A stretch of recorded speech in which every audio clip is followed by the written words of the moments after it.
Hello, I'm Richard, and you're watching the Positive Arsenal podcast.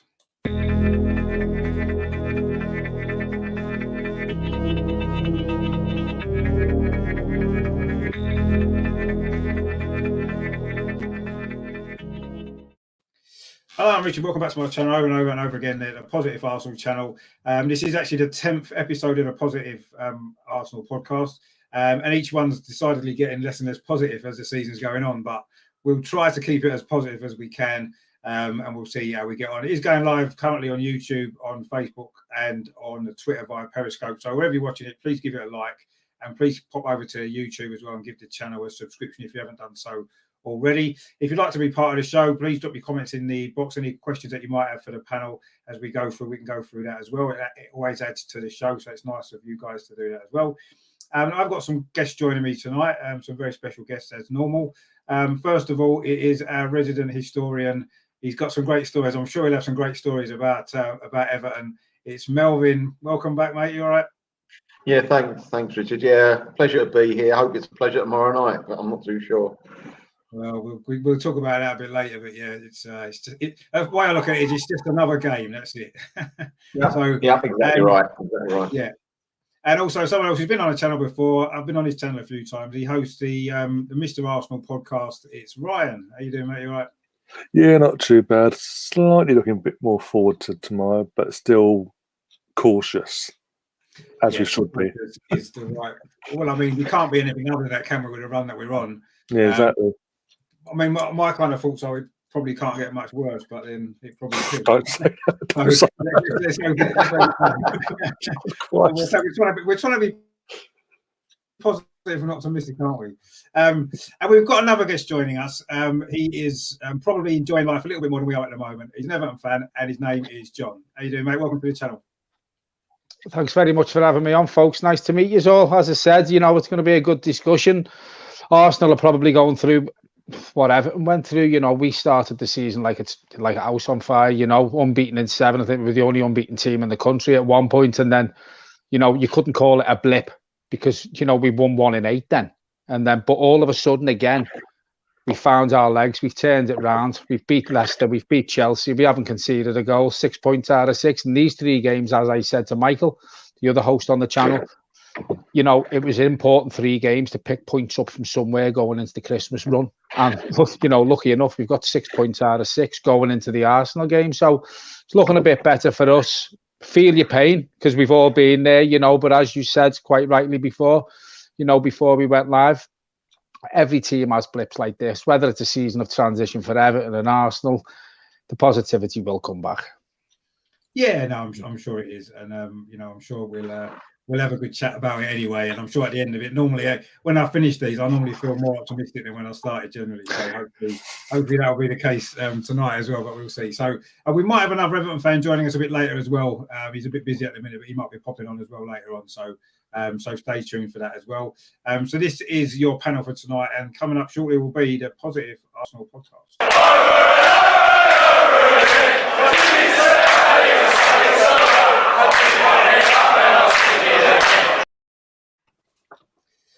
Right, so first of all, then, really, where I wanted to start was obviously we both played in midweek with rather contrasting performances, probably, and contrasting results.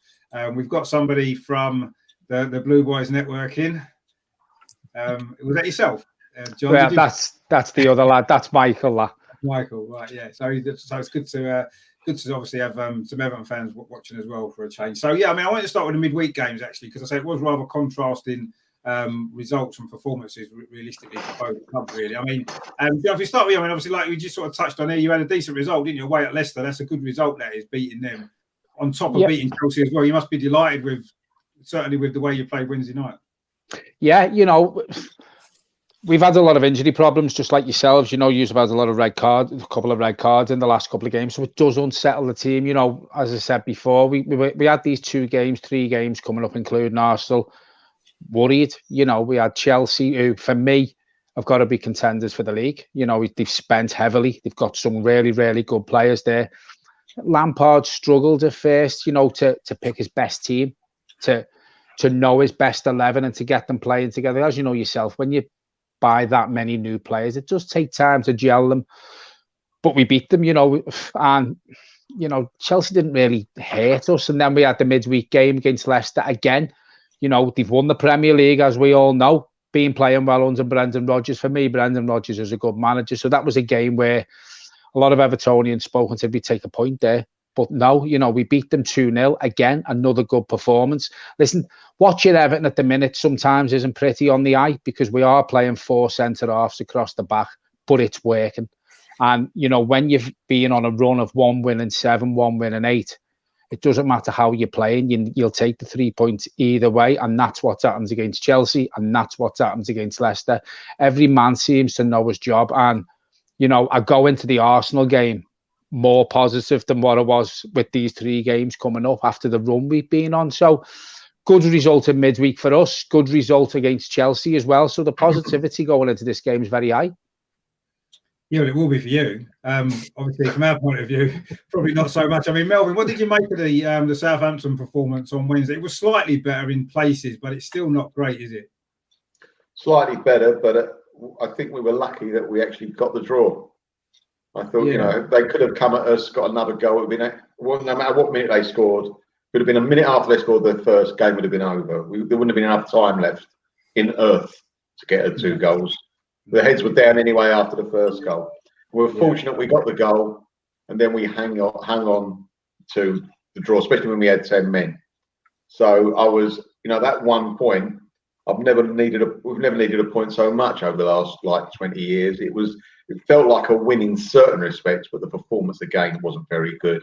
We still had the underperformers underperforming, and I think going into the game against Everton, again, it all depends what team he's going to pick. But I think I can possibly guess, and if that is the case, I think we might be struggling. Yeah, I mean, we'll come on to that a bit later on, actually, the sort of team selection. I mean, Ryan, what did you make of our performance on Wednesday? I mean, it was a little bit better. Well, there was a few little signs that it was slightly better than certainly Burnley, which was probably one of the worst games I can remember in my whole life. That was, to be fair. So it was a slight I know it wasn't much to go on, but I'm trying to look for some positives, really. I mean, it wasn't as bad, but it wasn't great, let's be honest. It was like you said, David. Well, I'll say about Burnley, going back to Burnley briefly, we second half came out a different animal. Like he got a rock up their backsides, and we started attacking a bit more against Burnley, and then suddenly Jagger doing what he did, screwed everything up first. It is what it is. But as you said, Wednesday came about, I was thinking we were going to get battered by Southampton because Southampton were in form, like they were beating teams for fun, basically, and scoring for fun. And when Walcott scores in the 17th minute, you're thinking, okay, what's the score going to be today? Yeah. And it took to the second half for them to sort of come out and sort of try and attack. And it took for Saka, one of our youngest players on the pitch, if not the youngest player on the pitch, to ignite some fire in that attack and do what he did to get that goal. Because without that, even before the red card, there was nothing coming from the attack again. And again, it's in patches. And again, this is what happens when you're in a team like us in that sort of form. These sort of performances come and go. You have these little 15 minutes, but it's what we do in them periods, 15, 20 minute periods, that counts most. And again, we don't take our chances when we do. A bar that obviously get back on scoring for the first time since he signed his fucking contract back in God knows when. Yeah, but again, one of my main concerns I took away from Wednesday was not just obviously the lack of defending for the goal, the way we departed of the Red Sea, basically, so to speak. But Walcott just go 1-3 and do what he did, but also Bert Leno sort of bending and going down on one knee, closing his eyes, ducking his head, throwing his whole arms about, hoping for the best. Yeah, that's our number one goalkeeper. That concerns me. And then we're hearing, I know it's rumours today that there's friction between Willian and Louise are teaming up apparently against Arteta. Basically, that's rumours. It's obviously not. Nothing's proven. I heard that as well. Yeah, but again, I think with that, I do think that's paper talk because they're sort of latching on to the old news that came out last Sunday after the Burnley game with Louise and Arteta falling out anyway. Yeah, no, exactly. Yeah, I mean, I've heard that as well. But I mean, at the moment, like you say, it's just rumours, and there's lots of rumours going around at Arsenal at the minute with different things that we don't really like to hear. But let's see what happens. I do think there is some issues going on. I mean, you made a good point actually about the Burnley game. We did come out well in the second half until the red card, and again against Southampton, we came out well at the start of the second half, got the goal, and then a red card. So it was kind of a similar pattern in a way. But obviously, at least this time we did manage to hold on and get the draw against probably a better team and an informed team with Southampton. So that actually wasn't a bad result, I guess, at the end of the day. Hussein's in house. How you doing, mate? Good to see you back in again. Tough game for both teams, but Everton have to win. Well, I don't think Everton have to win. I think we have to win. But anyway, both need to win really. And John's got a big fan as well. Yeah, he's the only one who does. But yes, I mean, you know, what I wanted to sort of start with really, it's a little part of the show that I know sort of Melvin likes, I really like as well. Just kind of looking back maybe on a few memories from some previous games between the clubs, because apparently, I don't know if this is true, I think Arsenal Everton's been the most played fixture in English football history. I think we played each other nearly 220 times. So we're going to do this next.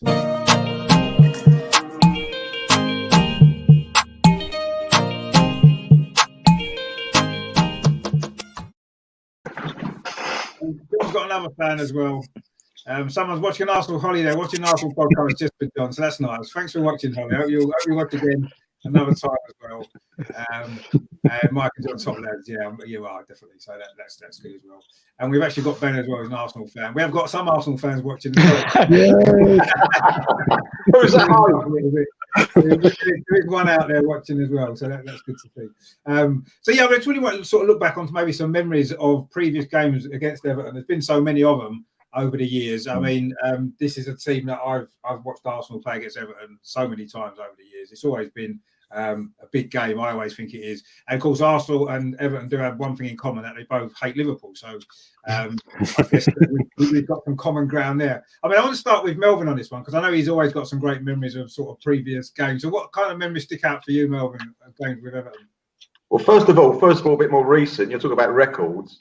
Arsenal and Everton in the Premiership, after Arsenal beat Everton 5-1, was the first fixture to have 150 goals, reach 150 goals.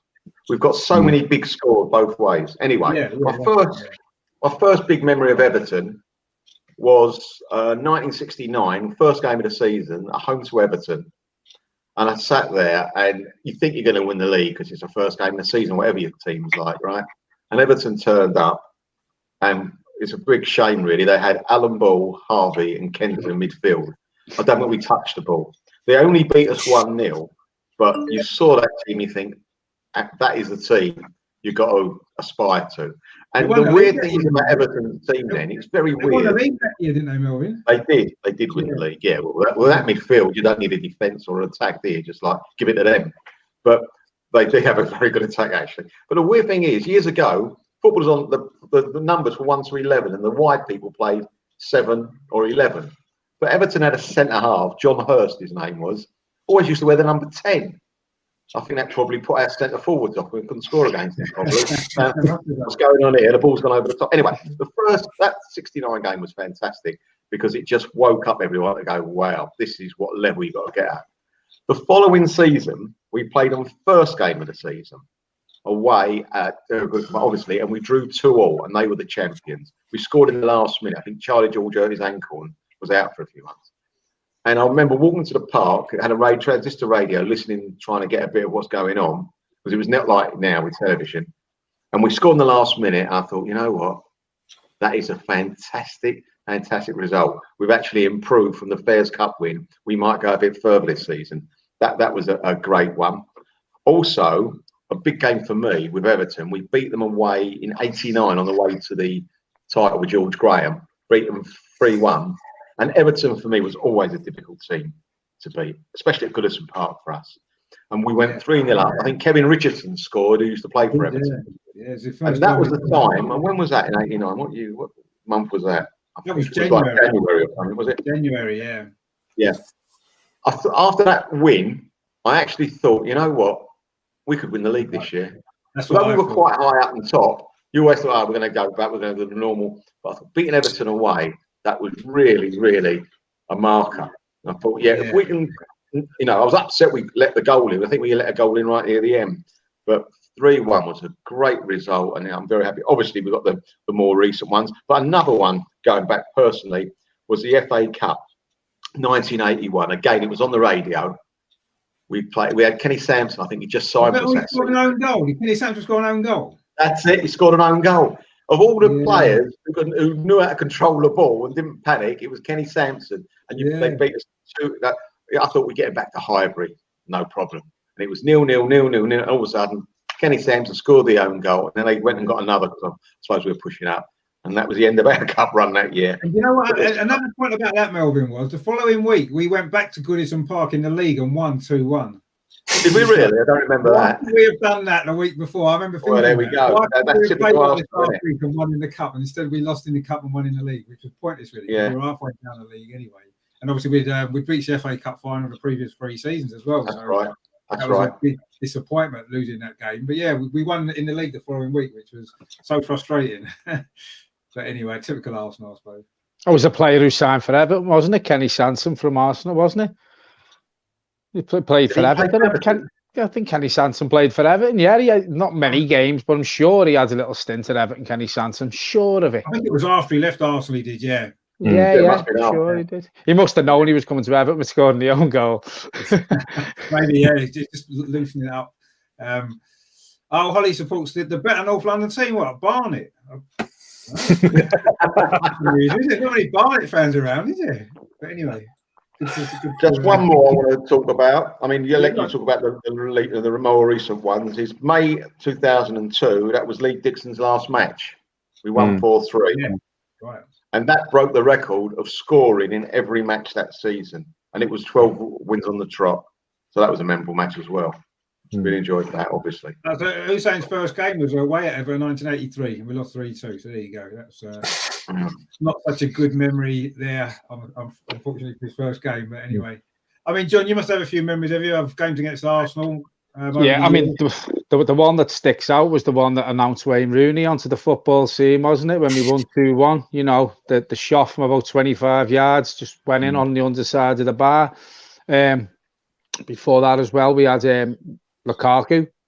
He played on the wing. Everton won 3-0, believe it or not. He had a field day that day, cutting inside. On one of them, didn't he? From the right wing, inside. Remember that one? Just smashed it in, But you know, there's been a few. I was trying to think of one before. I think it was away. I can't remember if it was Stephen Pienaar or Gerard Delafou. Smashed it in the top right-hand corner. It was hailstone, and it was around Christmas time. It was snowing. I can't remember. But that was another good memory. I think that got us a draw that game as well. Was that a hybrid? Yeah. Top right-hand corner. Absolutely smashed it in. But listen, there's always been good fixtures between Everton and Arsenal. You know, it's as you quite rightly say, it's one of the most played fixtures in the Premier League. You know, and listen, Arsenal have always given us a good game because, you know, there's under the likes of the Wenger days, not many teams could get close to Arsenal for possession football. You know, it was tough playing Arsenal under Wenger. I think that's the way it's going with Arteta now. Just going off the subject a bit, I was looking at our Arsenal stats before, and you know they won 1 in 7 in the league, but in the majority of them games, they've had the most possession, and that's what you associate Arsenal with. Do you know what I mean? But they're not doing nothing with it, you know, and that's the problem with Arsenal. You know, it's all right playing all this fancy football, as you quite rightly said before, Melvin. Aubameyang scoring. But he hasn't done it hardly since he signed this contract. And it's funny how it goes with players. You know, they get this new contract. And a lot of them just think, well, I'm not arsed now anyway, because I've got this new contract. I'm on thousands and thousands and thousands. And listen, he won't be the only one to do it, will he? Sorry for going off the subject there, the previous games, but it just led me on to it, you know. No, Holly said she wasn't very happy there. But I mean, there's another Tottenham fan, Mark, as well in the chat, so we will let you off. You know, you are allowed in. Tottenham fans are welcome here sometimes. Not a couple of weeks ago. And what about yourself, Rob? What kind of memories stick out for you for obviously playing against Everton? Obviously, played them a lot of times, as we said. Well, the one that really sticks out was May '98 when we actually won the league that day, beating Everton 4-2 in the end. Mark Overmars got a couple. Tony Adams, Stevie Bold 4-0.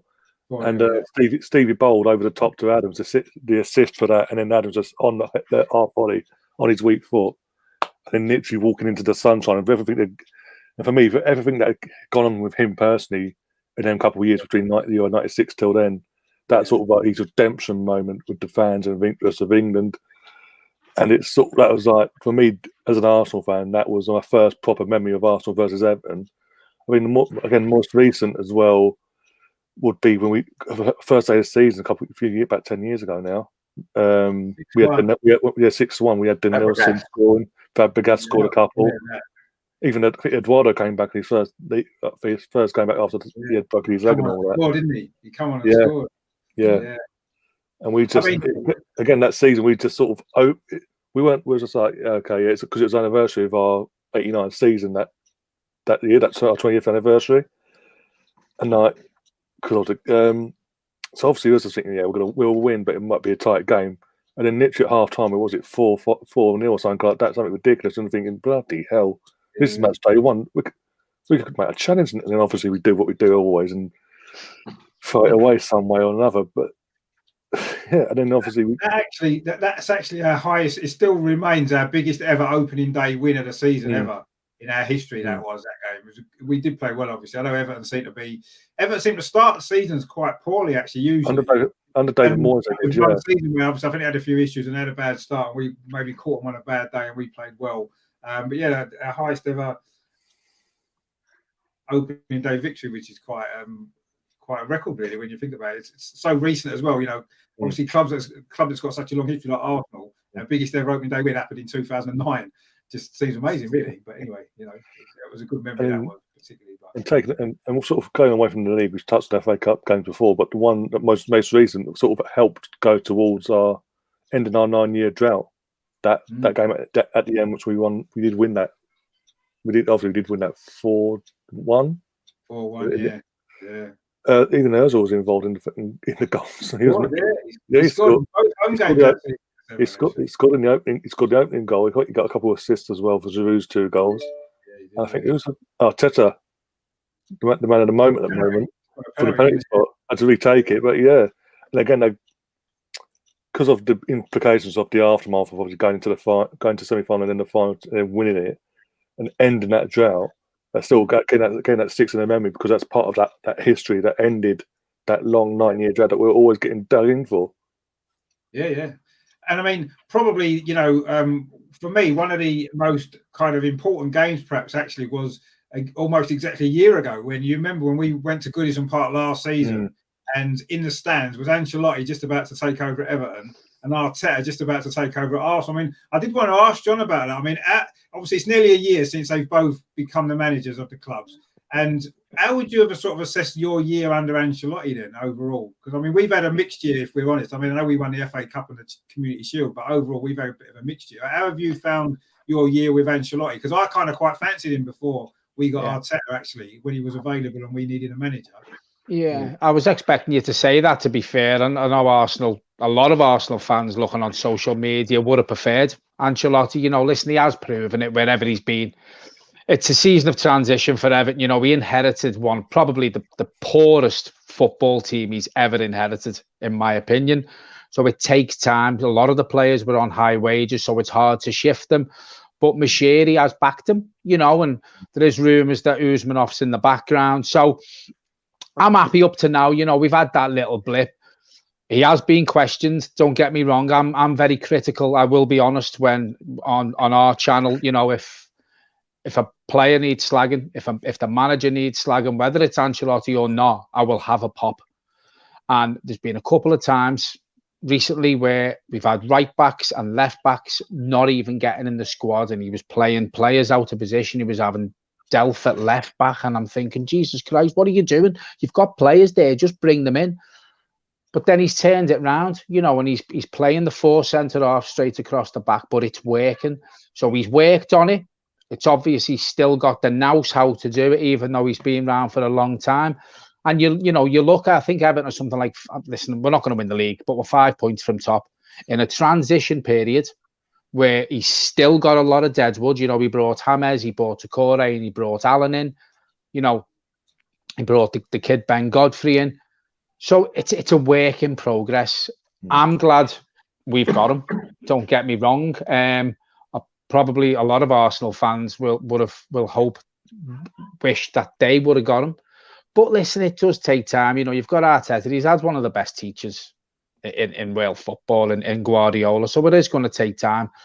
But for me, going back to your question, I think up to now, you know, listen, our target this year is European football, whether it's top 4 or whether it's Europa League. Right now, it looks like we could possibly get that with the injuries we've got, and we're still, you know, don't think any of the top 3 teams have beat us this season. We could never win away in London. We've beat Tottenham away. You know, I think we beat Palace, or we drew with Palace. You know, I think we've won 3 games in London already this season. So it is down to the Ancelotti effect. He's come in, he's give the players confidence. He seems very approachable, and that's what Everton Football Club needed. You know, we needed someone to come in. If you look at the managers we've had, Roberto Martinez, we played good football under him, but certain things he didn't work on in training defensively. Then we had Marco Silva. For the life of me, I never know why. Then we went for Koeman, who hadn't really done anything management-wise. You know, with Southampton, he hadn't really won anything. And then, you know, we pumped for Big Sam. And it was just, you know, it seemed to go from bad to worse. You know, if you look at them managers that I've just named, and then Sam obviously gets fired, and we bring in Carlo Ancelotti, which I never thought I'd say that as an Everton fan. So his first 12 months in charge has been ups and downs, which, as I said before, is going to be in a transition period. It is going to be like that.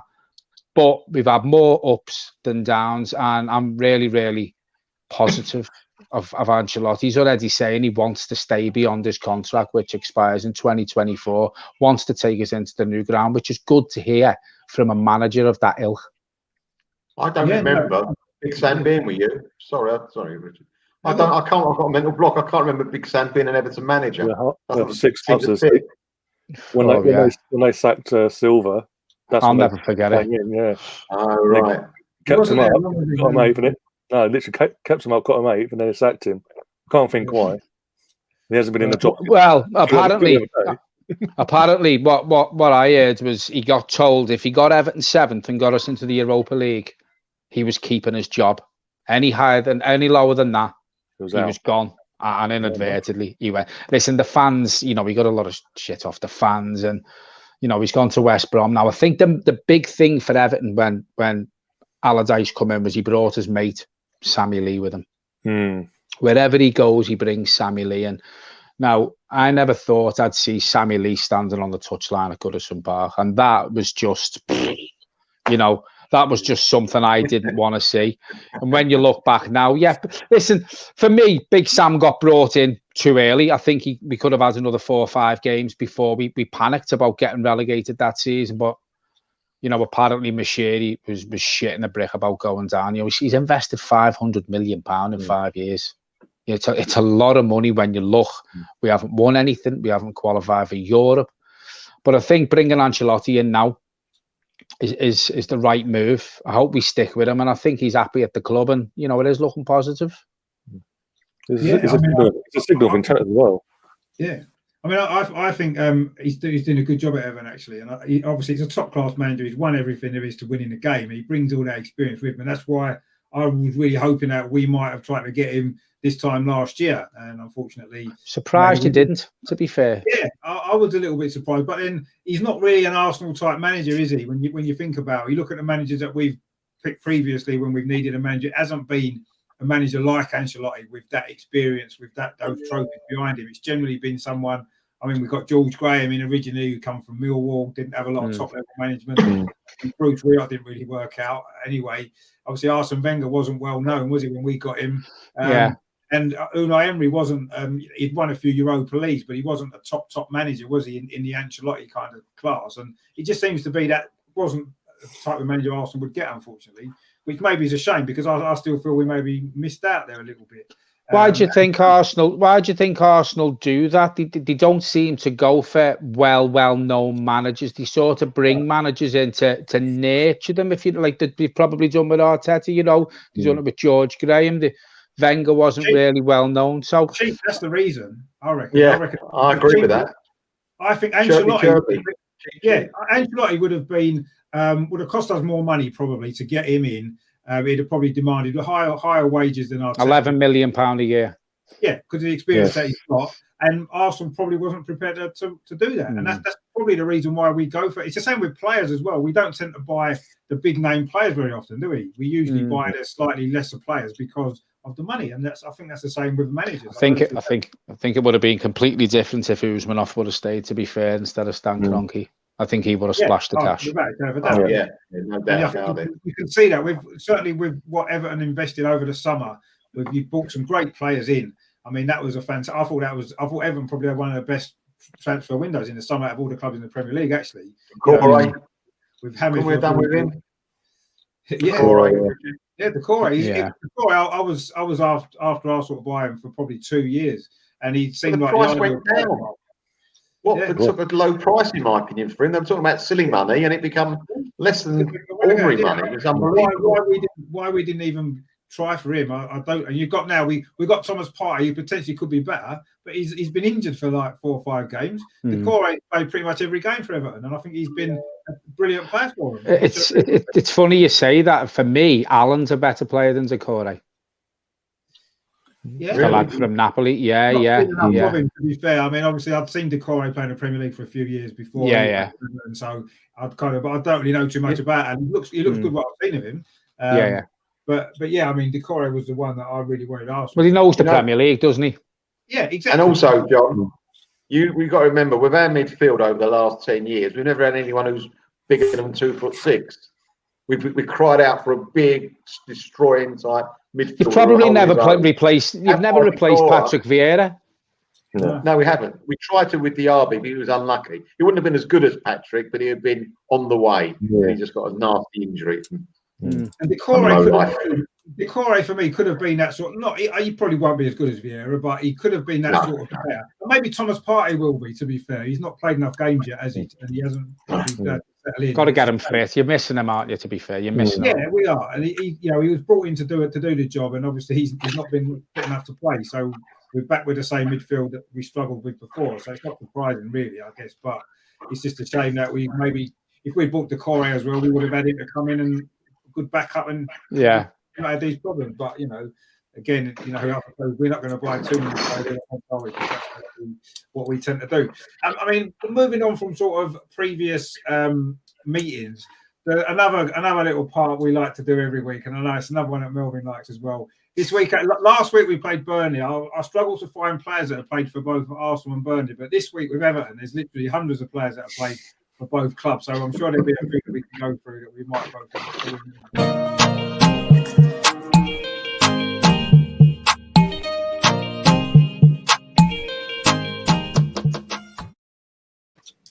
So yeah, I mean, obviously, there's only one place we can really start, isn't there? I guess someone at the minute who's got a few problems, I suppose, that he's needing to sort out. Obviously, he was a big good player at Everton, wasn't he? Before obviously we got him, he was pretty popular as well, wasn't he?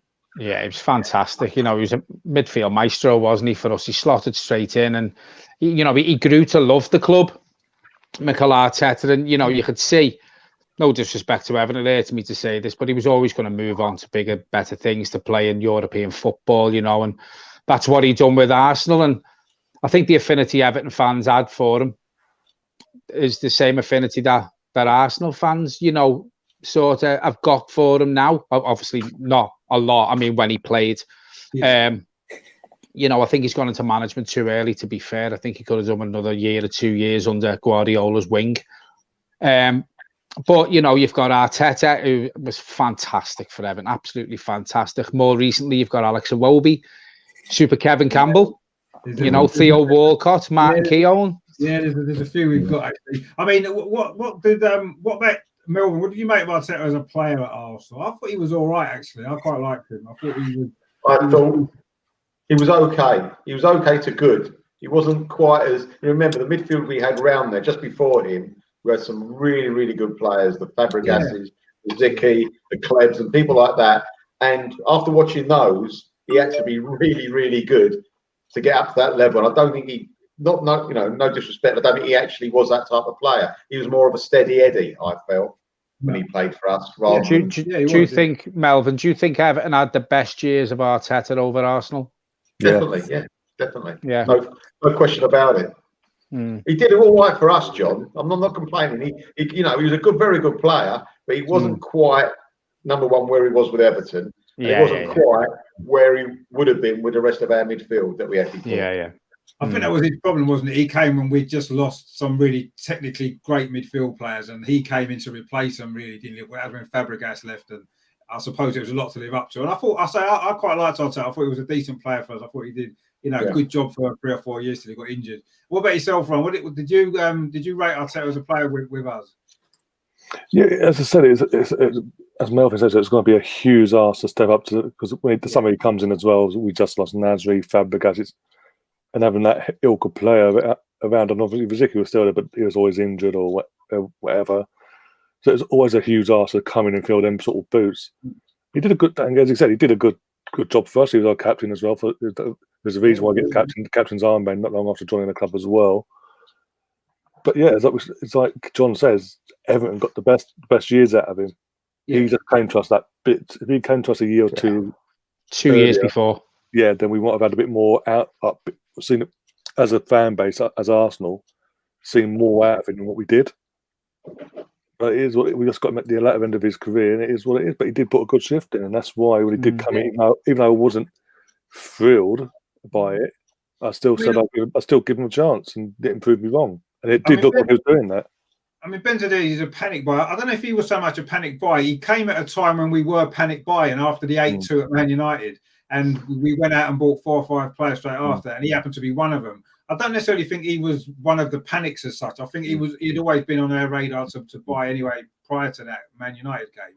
And I think 1 or 2 others, Andre Santos and a couple of others, were the panic buyers. But yeah. Was he? I mean, we needed a defender, but I don't know. I mean, again, he did a decent job for us as well. From that he's come to Arsenal at a difficult time as a player. He's come at a difficult time as a manager, well, actually, which is a shame. But and from that 8-2 defeat side, literally with Mertesacker, Santos, Arteta. I think there's also been a Union loan.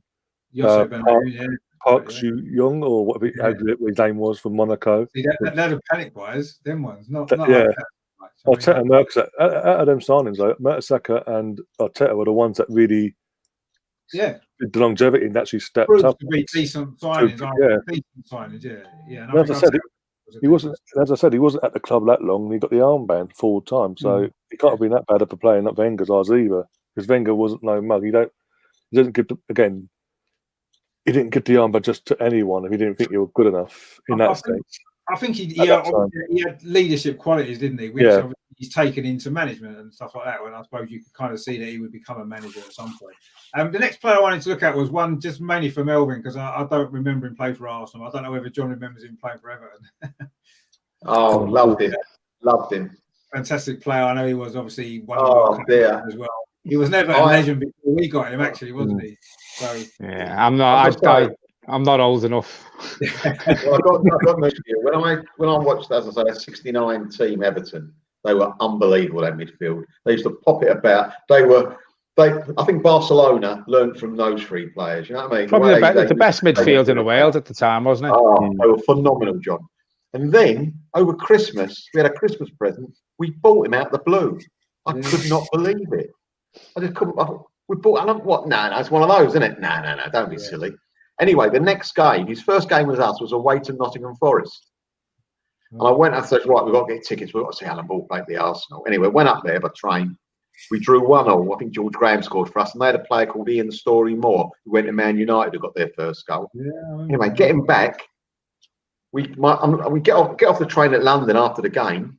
I'm looking around, my friend's gone. And someone tapped me on the shoulder. He goes, "Oi, Mel, mate." He's not Mel, he doesn't know who I am. Mate, he goes, "Your pal's been taken away by the police." So I doubled back. I went up and I saw this door open. The police there. They pulled me in. There were these Alsatians with policemen around us, right? And they said, "There's been a stabbing on the train, and we think your pal's done it." I mean, my mate wouldn't say boot or a goose. You know what I mean? Guess why they stopped him? What the description was? Somebody wearing a red top. Oh my God! No way. Honestly. And then when they started interviewing my friend, he was like meek. He was a little meek geezer. You know what I mean? They thought, I think we might have the wrong one here. But anyway, watch Alan Ball play. It's all worth it. Yeah, no, I mean, another great story from Melvin. He cheers me up every week, actually, with his stories from random stuff, which is fantastic. I mean, yeah, unfortunately, I don't remember Alan Ball either playing for Arsenal. It moved on. I do remember seeing him play for Southampton later on in his career, actually, when he'd left. He was obviously, that was towards the end of his playing career. Of course, he didn't do bad at management either, did he? Actually, as well. No. Southampton. And was it Portsmouth and Southampton? I think Portsmouth was the main one. I remember. Did he have a go at Man City as well? Did he? Yeah, he did. Yeah, Man City. Yeah, he was. Yeah. So he certainly had a good career in management as well. I say, obviously, one of the great World Cup winners for England as well. So that's enough. His one touch. He was one of the best one-touch players I've ever seen.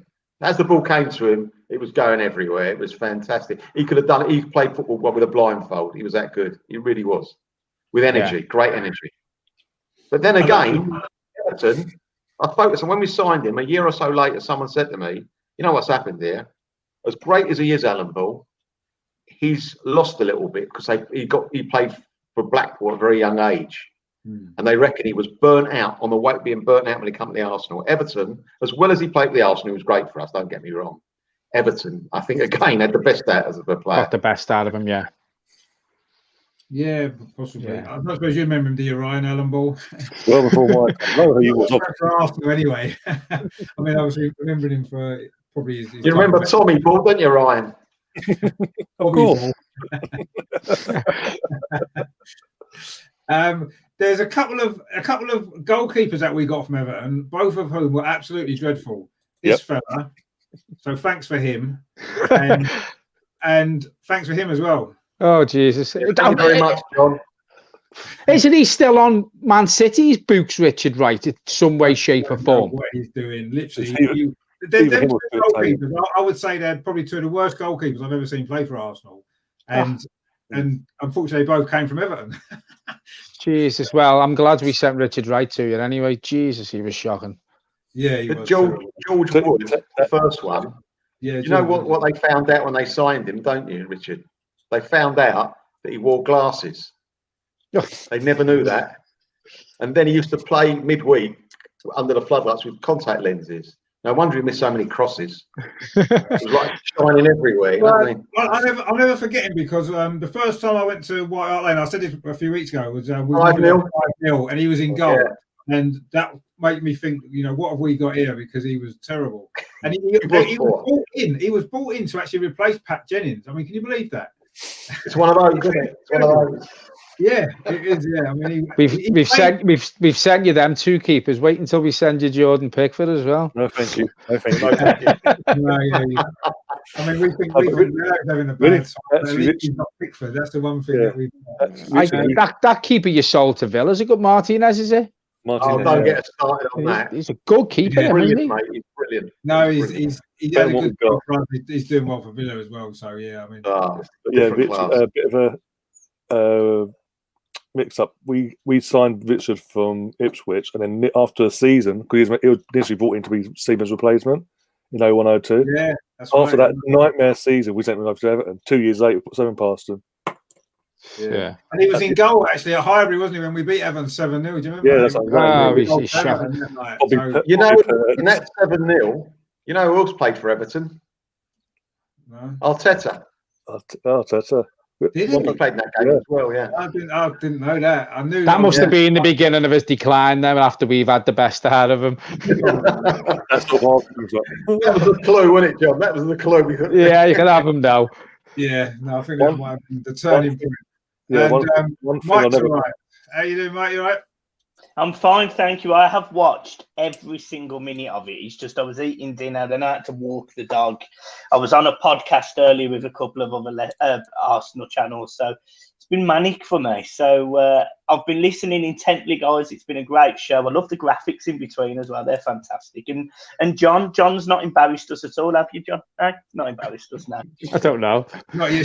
Sure, you'll tell me after. It's good to have you on as well, Mike. It's good, to get So I like to speak to fans of other clubs as well. So so we're halfway through these sort of players that's played for both. Someone that I think had a good career probably at both clubs, actually won the league at both clubs as well. One of my favourite Arsenal players, actually. Oh, yeah. I thought he was brilliant for Arsenal. And obviously he won the league prior to that with Everton, didn't he? Who's that, Michael? No idea. It's before me, mate. Hang on. Stick the picture back up again. Dad, who's that? Kevin Richardson, Oh, brilliant. Kevin Richardson. He was fantastic for Everton. Kevin who? Richardson. Kevin Richardson. Used to play for Man United, didn't he, on the wing? Oh, that was Kieran Richardson. I know. But no, I mean, he's one of my favourite Arsenal players, Kevin Richardson. Actually, I thought he was brilliant for us for a couple of years. Obviously won the league, helped us win the league at Anfield, which I'm sure made you two guys happy as well. Oh yeah. But I think he had actually won the league with Everton, didn't he, in '85? He did, yeah. What a team that was then. Yeah. Jesus. That was a great Everton side, that, and he was obviously part of that. I know he didn't play regular, did he? Because you had a great midfield then as well, actually, didn't you? That '85 team. Yeah, had a great team all round, brilliant. Didn't they, really? One of the best teams Everton have ever had. That. To be fair. Backs, everyone. You couldn't. I mean, the goalkeeper. I mean, best in the world. Oh, he was different class. Best in the world. Class, goalkeeper. I remember we went to Goodison Park. Actually, I think it was maybe the year after you'd won the league, and you beat us 6-1, and absolutely unbelievable performance. That was from Everton. I think that was the season Gary Lineker played 4 years. I think he might have scored that day, Lineker. I think he scored 2. He did, yeah. And we got absolutely hammered, and it was embarrassing, really. But it was a great Everton team. That was. But looking at some of the players that we brought in, then some of them are at the end of their career as well. Andy Gray said he'd never play football because of his knee. We had a few old players who come in there and absolutely turned it round. Neville Southall, as you say, we had Paul Bracewell, Kevin Ratcliffe, Peter Reid, and there was another one. Peter Reid was another one. It was just a phenomenal team in the 85s. It was probably the best team. Michael's dad, Rob, there. We'll remember it well. Didn't you? It was brilliant. Oh, what a left foot. What a left foot. Derek Mountfield, he used to get a few goals, didn't he, from corners? Yeah, Jagsy Mountfield, yeah. Paul Bracewell. What I like most about the Everton team, apart from the fact, obviously, all those great players, was the fact that they ended Liverpool's domination of winning the league every year, which was getting on my nerves. So I was quite glad that another team came along and actually managed to take the title off them. And I think you loosened them up a little bit for us to come along a few years later and kind of push them aside. And I think Everton winning the league that couple of times in the late 80s, just before we did, I think that kind of was the start of Liverpool's decline, wasn't it, really? Which was good to see for those years until obviously. And also, that year that Everton, one of the years Everton won the league then, they stopped Spurs from winning the league because Spurs were quite close to you. And you beat them at White Hart Lane 2-1, didn't you? Yeah. So you have a lot of time for Everton then, do you?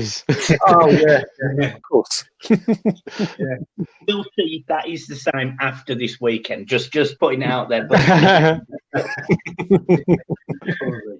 But no, I mean that was a great Everton side actually, and there was Kevin Richardson was a part of that, and then I was over the moon when I think we bought him from Everton, from Watford. Sorry, I think he went to Watford from Everton. Then we got him from Watford, and he was great for us for 2 or 3 years. I thought brilliant in our midfield. So he was a good player. I mean, I know you mentioned him a little bit before. This guy as well. Obviously, I know he had a great impact at Everton, didn't he? And he was a great player for us actually for a while as well. Yeah. He scored goals wherever he's gone. He's Everton. He went abroad, Sampson. He scored loads of goals for them as well. As you say, Arsenal and Super Kevin Campbell. I think he kept us up one season. With the goals he scored. When we were really struggling. Forest has done well as well, John. Yeah. He just knew where the onion bag was, didn't he? I was lucky to speak to him earlier today, and he was quite. He's quite eager about the game. Because he can see the two different moods in the camp. He can see that Everton are flying and Arsenal, fans struggling, managers struggling, everyone, etc. And he was quite. He had his blue shirt on as he was at Goodison Park, I would say. But I suspect he has his red shirt on when he plays when we come to you guys as well. But he was fantastic for us, and he's one of my early young memories. I was born in '92, so I don't know the 80s. You know, I don't know the Everton team that dominated and the European Cup. And I know the gritty. That's 1892, by the way. It's brilliant. Yeah, that's it. Brilliant. Fantastic, John. This is a PC channel, you'll be pleased to know. But he's one of my first memories of sort of getting the game by the scruff of the neck and helping Everton turn it round. And that was the Liverpool game, the Everton-Liverpool game at Anfield, and he scored. That's one of my favourite memories of Kevin Campbell. You know, he really, really epitomises football as a real true gentleman. He's got a lot of affinity for both clubs, and I think the season he scored that shitloads of goals for Everton, I think he kept us up on his own. To be fair, you know, he scored, as I say, a lot of goals for Everton. He scored a lot of goals for Arsenal, and he loves both clubs. The way he comes across, he has a lot of time for both clubs.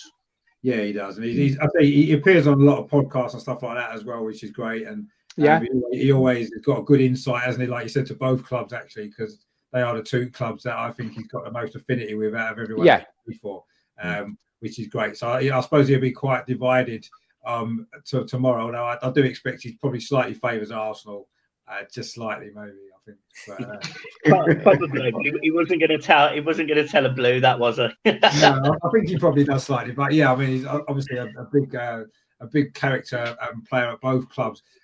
Somebody who I'd actually forgotten played for Everton and also currently still plays for Arsenal, sadly, is this guy.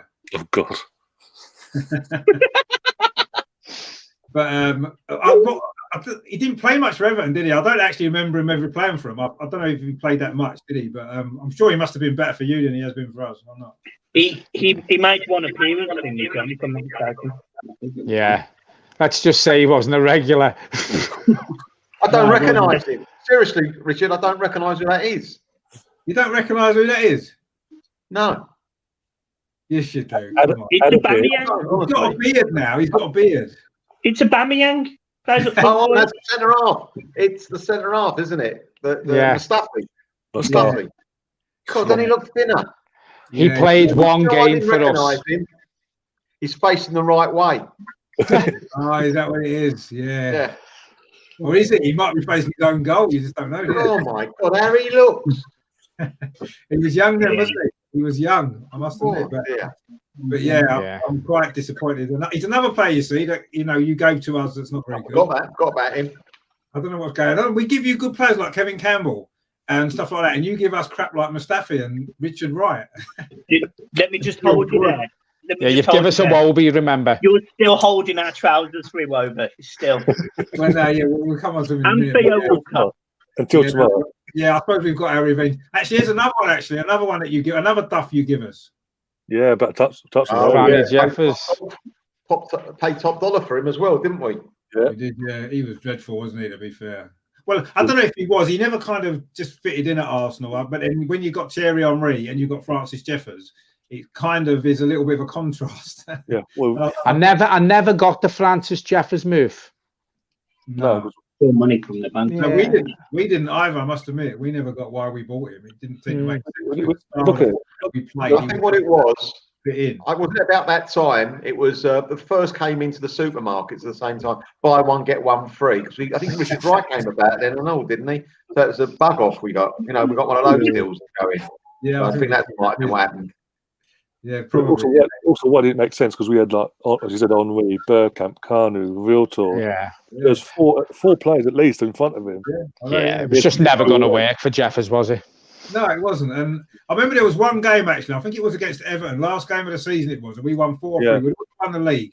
And Thierry Henry was chasing the golden boot. And he literally spent the whole game trying to set Jeffers up for a goal. And he missed about 6 chances until finally he managed to pick up with one and he scored. And then Thierry Henry managed to go on and get the goal he needed for his golden boot. And I'll never forget that game because Thierry Henry spent the whole game just trying to set him up, and he kept missing, and eventually he did get one. And then obviously I think he moved on soon afterwards. I don't actually know where he went after Arsenal because I didn't. He's at Everton now. He works with the youth team now at Everton. Does he? Yeah, he's back at Everton. Yeah. Oh, okay. I don't know where he's the reason. Dominic Calvert-Lewin is the player he is today. No I doubt. very much doubt that. They seem quite similar in style, actually. Yeah. Yeah, I think we sort of spent too much time on Francis Jefferson from what I like him. A player that I really loved at Arsenal and maybe was pushed out the door a little bit too quickly, and I'm not quite sure how well he did at Everton, actually, was this guy. Absolutely loved him. Oh, fantastic. Oh, yeah. Great player. I think he got pushed out by George Graham much too early. Yeah, great signing for Everton. He was part of the team that we won on the last day of the season under Mike Walker to stay up. That was Wimbledon, wasn't it? Wimbledon? Yeah. Hans Sagers jumped over the ball. Yeah. Didn't he die for a penalty in that game? Yeah, he did. He won us a penalty. Yeah, he won us a penalty that day. He was brilliant for Everton, Anders Limpar. Another one who has a lot of affinity for Everton. He really grew to like the club, Anders Limpar. I don't know whether that's because of the way he got bombed out of Arsenal. I don't know, but again, he was another great signing for Everton. I like wingers like that. I like tricky, fast wingers. I've always said that to Michael. I like players like that, and he was a great player for Everton. His son is a massive Evertonian to the point where he's got an Everton sleeve up his arm. He's very vocal about VAR decisions with Everton, etc. on Twitter, and it's sort of nice that a player that, again, I don't know massive amounts about, but from what I saw of him, he was a hell of a talent. And fabulous. When I heard the story of the way that he sort of left Arsenal and as you said, George, it shocked me having that sort of talented footballer for, at the time, a fairly commanding fee, leaving a club like Arsenal. It shocked me when I heard the story. What would Anders Limpar cost in today's transfer market? Well, if Iwobi's 35 million, he's got to cost 300, hasn't it? Yeah. Has Iwobi had that satchel taken off his back here? Because he used to run like he had a satchel on his back. He's flat-footed, isn't he? He's flat-footed. He runs like Bambi on ice. Oh. Yeah. With Limpar, Richard, do you remember? Limpar, I think he made 4 goals. It might have been against Everton. It was Ian Wright. Ian Wright, yeah, at Highbury. What game that was? He put him on a plate every time. Ian Wright on a plate. He was such a good player, Anders Limpar, and I thought the way that he got treated at Arsenal actually was shocking when you think about what an impact he made. Obviously, we won the league his first season, and he scored quite a lot of goals. And then I don't know what George Graham did. He kind of tried to transition the team from being this exciting attacking team with great players like Limpar to, he got rid of Limpar, he got rid of Rocastle, all these great talented players, exciting players, and he brought in people like David Hillier and sort of more conservative type midfield players. Selly, was it Ian Selly came in the team then? Selly's another one, yeah, and the team just transitioned completely from that great side, and I don't know why. I never understood why he did that, because it almost, I don't know, we were such a great side to watch, and Limpar was a massive part of that. That goal he scored against Liverpool, Melvin, do you remember that from the halfway line? Oh, yeah, halfway line, chip the keeper. At Highbury, that was just unbelievable. He could do that all day long. I mean, some of the goals he scored were just fantastic. And like John said there, I mean, how much he'd be worth in the transfer market today, a player like that? You just certainly you don't get them anymore, do you? Like that. Yeah. No, you don't. And he could kick with both feet, couldn't he? Yeah. He could definitely kick with both feet. He could do it on either wing as well. Yeah. Yeah, he was a brilliant player, Anders Limpar. He's one of the only select few players that he would leave and happily leave alone with his own wife, wouldn't you, John? You're more than comfortable with Limpar looking after your wife, aren't you? Duncan Ferguson, yeah. There's a contrast, isn't there? Contrast in styles there, Anders Limpar and Duncan Ferguson. Oh, yeah, but can you imagine the Duncan goals that he'd score with Limpar crossing for him now? Yeah.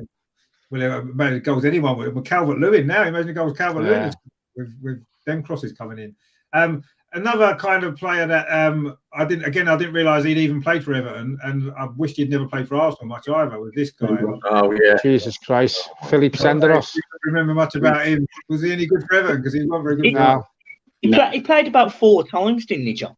Oh, he was awful. Absolutely. And another one, do you know when you talk about signings and you think, why have you done that? Did you not love that? A few times? That's one.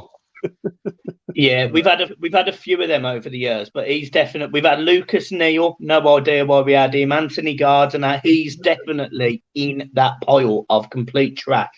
There was no need for him to be in a blue shirt because he'd not cut it at Arsenal. He was never going to, he weren't going to cut it at Everton. So where was he going to cut it? Because we were on a downward slope compared to you guys at the time. He didn't even make it at Fulham, did he? Oh, yeah, he went to Fulham after us. He was awful there. He did, actually. Yeah, I remember him going to Fulham, yeah. It's just a poor footballer. Dad. Well done. You see, that's why he's here. I know nothing. I've got the old man over there that looks after me on the channel. I've got the old man here who looks after me in general. It's fantastic. And now we've got to go through all these terrible players that nobody likes anymore. Another one that I suppose we need to kind of The bottom from Arsenal. Richard Wright. We've mentioned him. We mentioned him already. I missed that when I was getting out the Oh, car. yeah. Oh, there he is. Oh, look at him. Do you know he actually injured his back falling out the loft when he was getting a suitcase out while he was at Everton? Picking the ball out the back of his neck probably didn't help. We dropped the suitcase as well. That doesn't surprise me. Yeah. I know we've just briefly mentioned him already. Come on. See that, guys? Not happy. It's good to see Everton fans feel the same way about him as we did, probably. Do you know, talking about Alex Iwobi, yeah, it was one of them we first signed and why, but I watched a bit of the podcast Michael done before, and Michael said what I was thinking of saying on here, the last 3 games, we've been calling him Messi. Honest to God, no word of a lie, playing on the right-hand side, cutting in, using what pace he's got, even though he runs like a Bambi on ice, as Michael said, but using his strength, beating players, going past players, knocking the ball in front of him and running onto it. The last 3 games, he's just had this.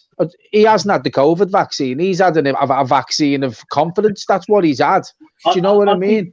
I think, as John rightly says, in the last, if you describe Iwobi as like a spirit animal, if there's a spirit animal that matches Iwobi, it's the duck, because he's got the arched back and the flat feet, and he just podders along. But when Everton play that flat back 4 that we've been doing at the moment, it allows Iwobi to have that extra space on the right hand side. So whereas Iwobi, as we all know, he hasn't got a control of a football. He doesn't know what he's doing. What he does is he's allowed to just get the ball and kick it forward, and he can chase it, and that's what he does. He chases it, and because he is fairly quick, he gets there before most people. So at the moment, he looks like a player. He looks phenomenal. He does.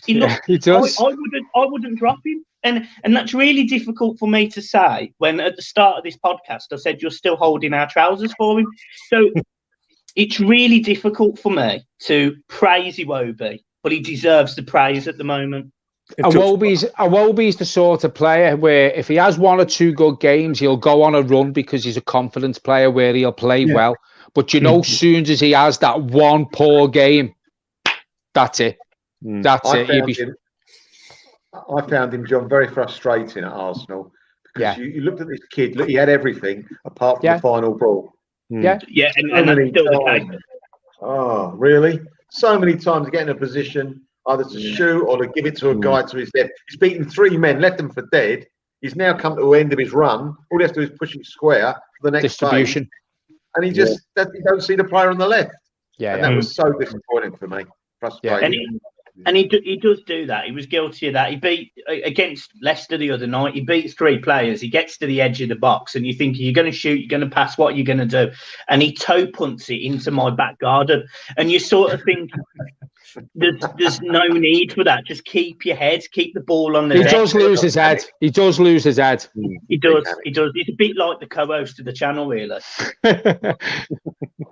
I mean, he always kind of struck me exactly the same as that. So it's good to see that nothing's changed since he's left Arsenal and that he's still exactly the same player that he was when we had him. And he's going to have a worldie tomorrow, Richard, an absolute worldie tomorrow. Because as we know from this guy, all our ex-players come back and score against us. So expecting that Iwobi will score. I mean, I don't think talking about Walcott. I mean, I always loved Walcott, actually, to be fair, and he never really much at Everton, did he? I don't think. From what I saw, No. him, he never really, I know he was injured at bits and pieces, but When Everton signed him, I was quite excited. I thought we've got a good player here. You know, again, my sort of player who I like, where he'll take people on. He's got that turn of pace. You know, he's got an eye for goal. But as Michael quite rightly said earlier on the other podcast, again, Walcott, I don't think anyone knew whether he was a winger or a striker. I think he wanted to be. He knows, actually. He's done 16 years in football not knowing his right position. You know, I've seen him play for Arsenal in the Champions League as a 21-year-old or a 20-year-old coming off the bench and fundamentally dragging that Arsenal side through a couple of games. You know, I thought at that point he's going to be a real player, and you know, he went with England really early as well, and he sort of sit there and you think, but he was brought in by Sam Allardyce to do one job and one job only, and that was to carry the ball away from defence because he was quick. The regime under Koeman, and this is the one thing I'll give Sam Allardyce credit for, the one thing that Koeman did was he took all of the pace out of Everton's midfield by bringing in Clapton, Sigurdsson, Rooney. Everton had no pace. So what Walcott allowed is just for us to have that little bit of relief on our back four, which again, pressure, we were 18th or 17th in the league at the time. It was a clever idea bringing in an experienced, quick winger who can score the occasional goal, and he did okay under Allardyce. I think you've just said you've got a time for him, but you quickly found out, and this is where we disagree. But we quickly found out that, in my humble opinion, he's not a footballer. He could be a greengrocer for all I care. He just doesn't do the fundamentals. You know, as much as we're criticising Iwobi for not having an end product, 9 times out of 10, Theo Walcott didn't. But he could have been such a good player if he knew whether he wanted to be a winger and put a cross in or be a striker and have a shot. And I think he would have been a better striker, mate, because he had the pace to play off the defender's shoulder and get in behind. And when he played in that position, he scored goals because, as Michael's just quite rightly said, his final ball, his crossing is shocking. So for me, he should play through the middle. He's a good finisher, actually. I think he's still a good finisher. He showed it the other night, and he always had that Arsenal finisher.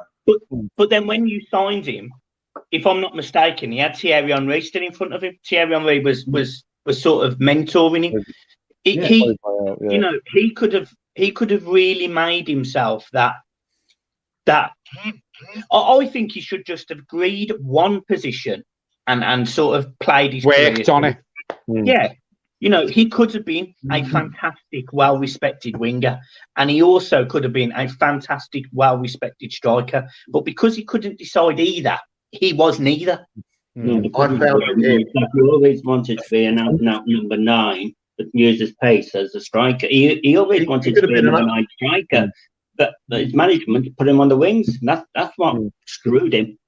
I don't think any of the managers knew where to play him. He could have been like Michael Owen on the edge and not use his speed. Yeah. But I think when he played wide, he wasn't really a winger, in my opinion. No. Because when he had the ball, you can only beat a player by speed. He couldn't drop a shoulder, couldn't dribble around anyone. He had no tricks apart from his speed. And so therefore he was confined on the wing. He had to run through the middle when he was fine. But if he had a defender in front of him, he'd always struggle.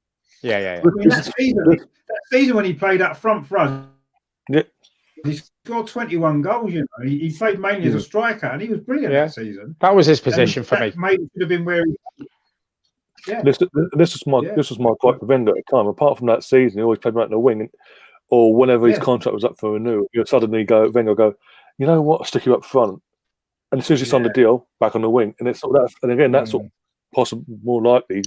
Rest of Theo's head in that. Well, what do you want me to play?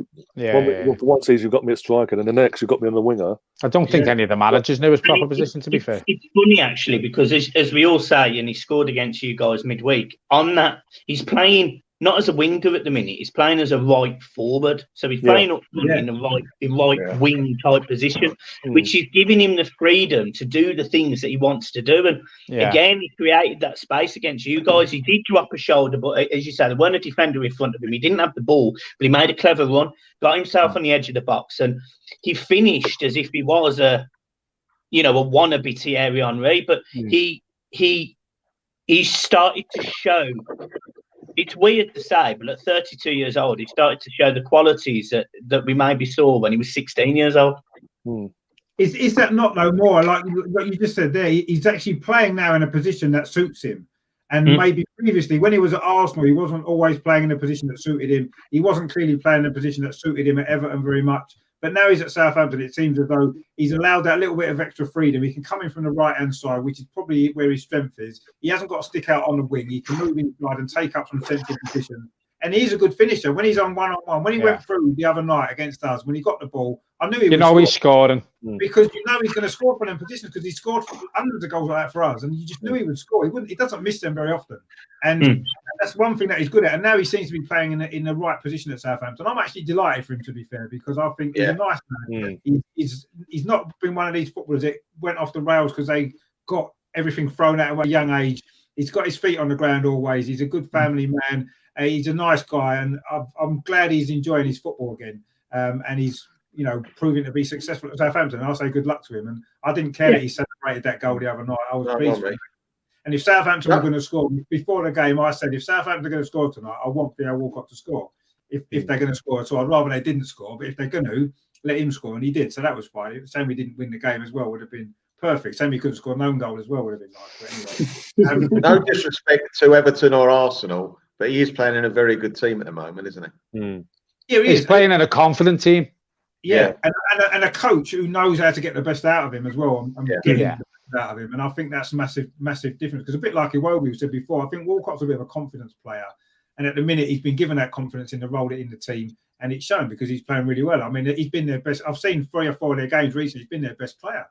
And they're doing well in the Premier League. So it goes to show that he always had more about him maybe than even we saw at Arsenal, and certainly maybe what you guys saw. I have got 2 more players who played for both clubs. So there might be some more that I've forgotten about. This was one guy again. I didn't remember that he'd played for Everton, but he didn't do much for Arsenal. Stephen Hughes, Stephen Hughes, he had a lot of off the field problems. I remember he had a proper scrap with Archie Knox, who was Walter Smith's assistant, and they were actually boxing in the dressing room, and that's why he left Everton, because Walter Smith said, "You'll never play for this club again." And I don't think I heard of him after that. That's the I heard. He was played for Glasgow Rangers. Was he? Yeah, he had a spell at Rangers.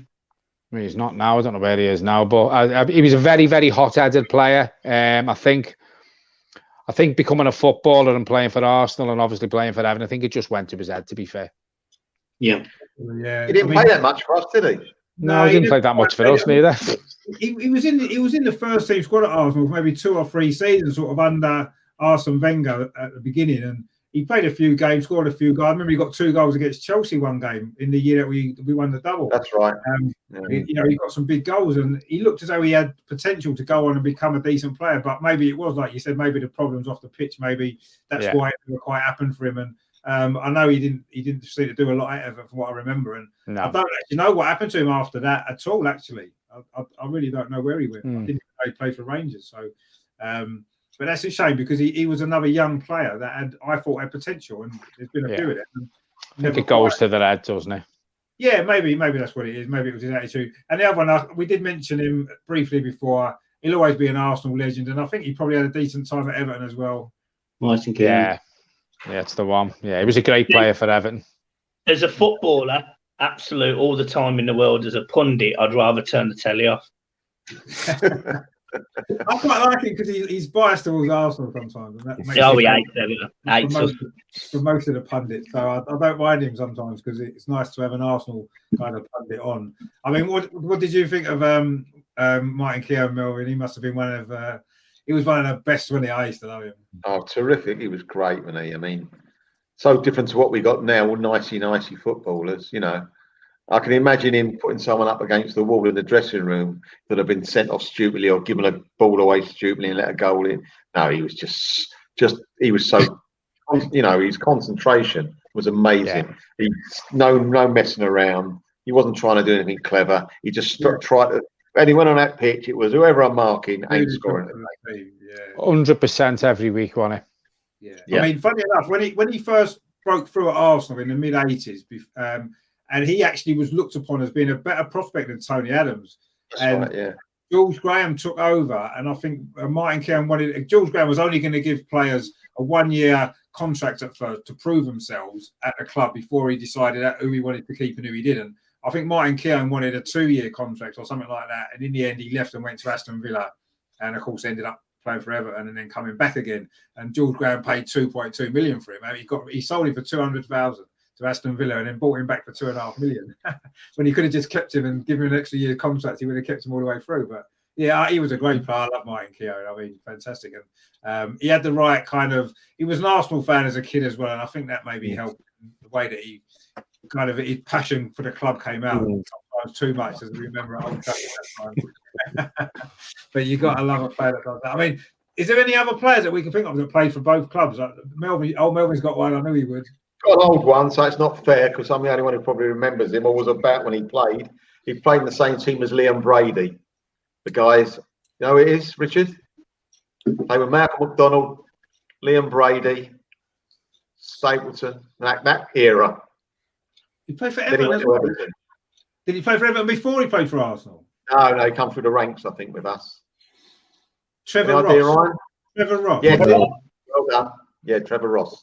Oh yeah, I forgot about him. Yeah, Trevor Ross. Yeah. Oh yeah. I never saw him play for Arsenal. That's my excuse. But yeah, I know who he is. He did go to Everton, didn't he? Actually, afterwards. Yeah. I don't know how well he did for Everton. Do you guys remember him, Trevor Ross? No. I remember him. He was hard-working centre midfield with a bit of a nasty temperament. Yes. Yeah. He could only run in straight lines. He was one of those players who couldn't go. You knew where the ball was going. You knew where he was going. You just couldn't move on the train the way he ran. Okay. So I don't know anything about him other than I knew he played for Arsenal, and I've forgotten about him. But I don't know if there's anybody else anyone can think of that's maybe played for both clubs other than who we've mentioned. It is a blast from the past for you. Tommy Lawson. You're centre forward, yes. Yeah. Centre forward, brilliant centre forward. I think Arsenal signed him when he was quite old, didn't they? At the end of his career, it was, yeah. I think he kept. I don't know if he was. That was the one that he kept us up. I think we bought him right near the end of the season. He kept us up basically. I think we won the league a couple of years later with him. He was an amazing scorer, evidently. Yeah, no, I think we got him right at the end of his career. Yeah, I think he was well in his 30s and stuff. Yeah. Like that. He'd been a big player, obviously, for Everton before the war, I think, wasn't it? And then we got good him. Call that, yeah, Tommy Lawson. Yeah, I forgot about him as well, but maybe just didn't really think that far back. Before our time, guys. Well, everyone see your dad apart from yours because you called it. There's probably a few more from back in the day that we didn't really look for. But I mean, how about George Wood? Who? George Wood. Oh yeah, George Wood. Yeah, no, we mentioned him before. Yeah, George Wood. We said what a terrible goalkeeper he was. Well, he is Scottish. Yeah, well, he was dreadful. But anyway, luckily, he didn't stay very long at Arsenal when he disappeared, which was quite good. But yeah, I mean that was quite fun, wasn't it? Looking back on some of those players, it's probably the most that we've had so far. Every week we try and look at players that play for both clubs, and usually we struggle to find a few, but there was loads for Everton, which was good. So, and some players that were both good for both clubs as well, and a few that were obviously done for both as well. But I suppose that's the way it is, isn't it? So, I mean, what we want to do now is move on to more recent times and come up to date, really, and look at the game tomorrow, isn't it? I keep thinking Sunday. We always play on a Sunday. So first, always play on a Sunday, yeah. Probably last time we played. Maybe it'll be lucky for us to play on a Saturday. So, or maybe look at is what we think the lineups are going to be.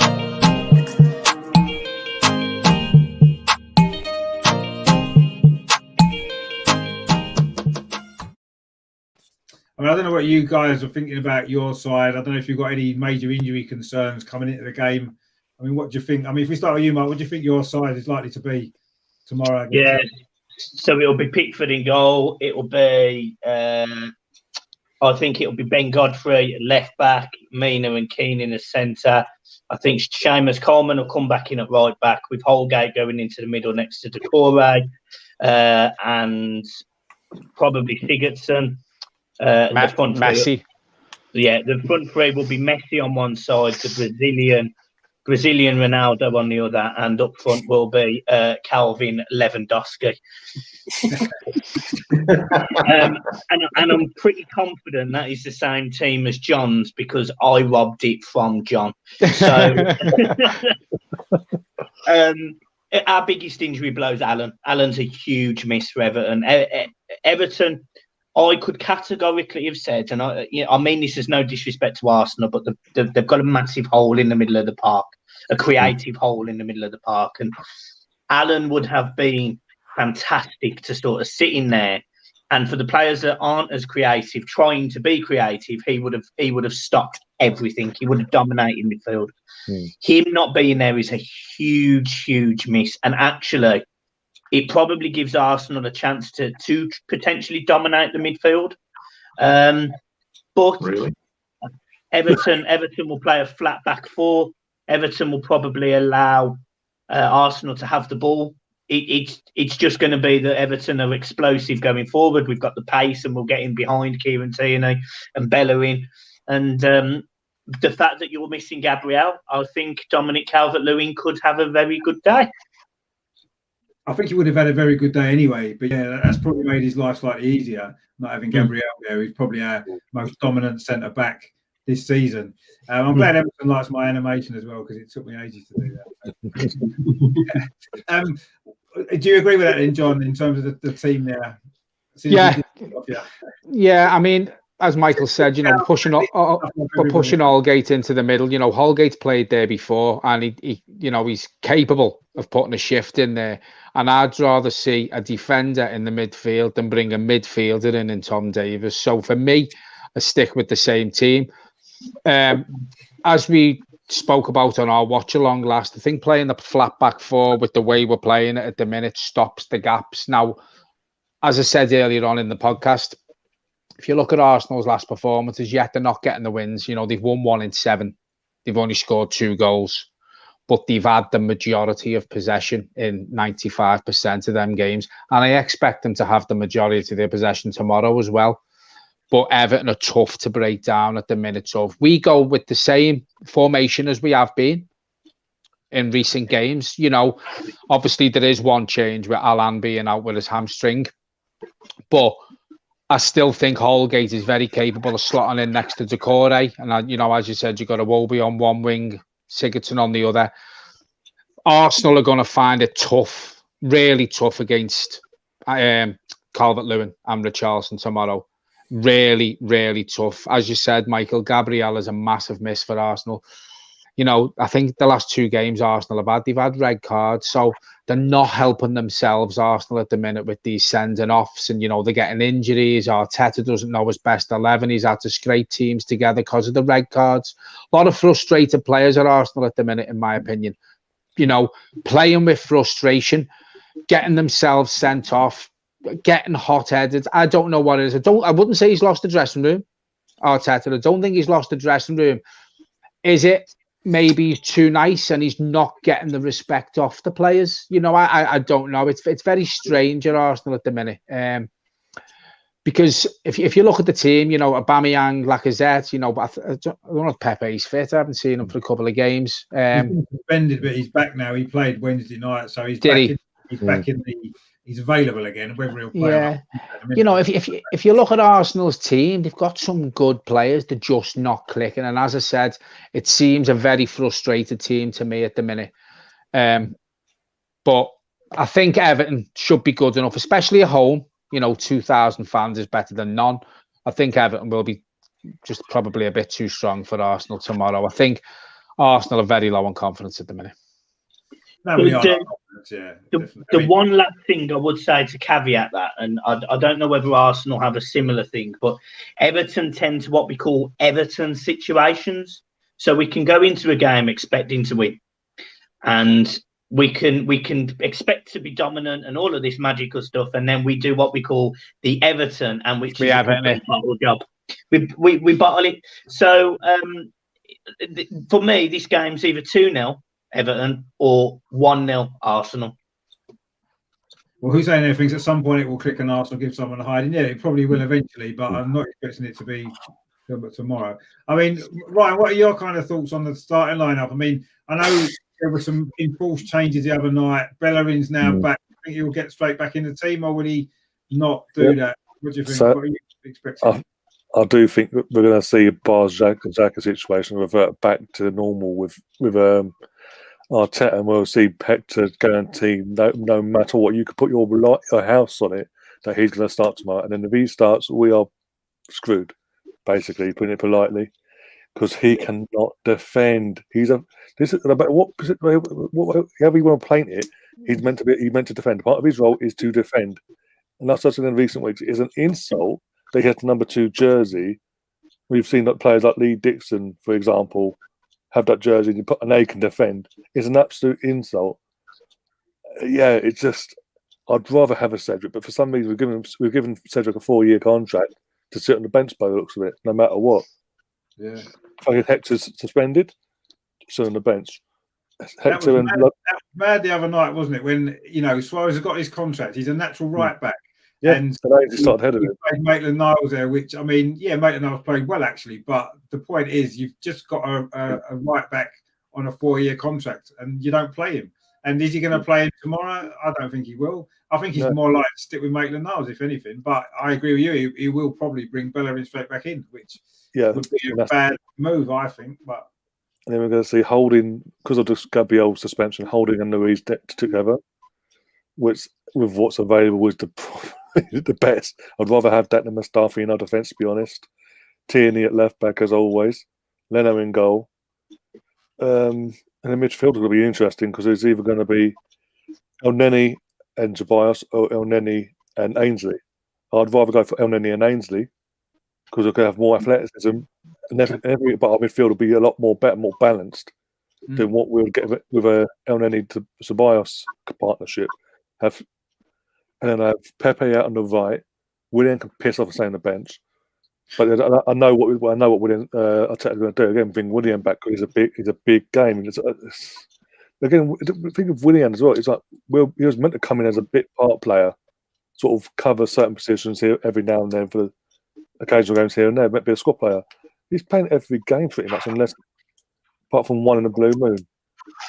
Even if he's out of form, he just does my head in. But I'd rather have Pepe on the right, Aubameyang down the middle, Saka on the left, and then it comes to that midfielder in between the pairing and the attack. I'd have Smith Rowe there, but I know he ain't going to do that because Smith Rowe is. That's what I was saying. I don't think Arteta knows his best 11. To be fair, no. And the longer this goes on, though, that's the problem. Is really he keeps changing system. 3 at the back, 4 at the back. I don't think he's trying to find that women formula, isn't he? Do you know what I mean? Because they're on such a poor run, and whatever he's trying, it's not working. He's overthinking things and panicking. Yeah, spot on. Yeah, I think he is, and unfortunately, we're suffering really. Melvin, what would you kind of look at for the team? Do you think he's going to make a few more changes? Because, like we just said there, it's not been working. And what harm does it to maybe try something different? I mean, I know it's a tough game away at Everton. It's going to be hard, but we're not winning anyway. It's not the team that I want to be seen on the pitch. It's the team that I think he will pick. I think he'll play obviously the goalkeeper, right back would be Bellerin, Holding, Louise, and Tierney, and that worries me because I think one of the best wide men in the league is Richarlison. He's fast, he's aggressive, he's direct, and it's no secret that our right side of defence is far weaker than our left side of defence. The two of them together, Holding and Bellerin, just don't get it off. They just can't defend together, or perhaps separately even. Midfield, I think he's going to go for a let's not lose midfield. I think he's going to play Ceballos with El Neni and Saka helping out. And up front, I think he'll play Aubameyang wide. I think he'll play Lacazette up the middle. I'm sorry, I think he's going to do it. And I think he's going to put Willian Watt up front. That, to me, is a no-win team. It's a no-draw team. But that's what I fear he's going to do. But I hope I'm wrong. I've been wrong before once, and I think I might be wrong again. I mean, I'm inclined to agree that might well be a lot of those players he's going to select, unfortunately, just because historically shows us that's what he's been doing regularly recently. And it's an opportunity now, I think, with some of the suspensions that we've got as well, to try something different.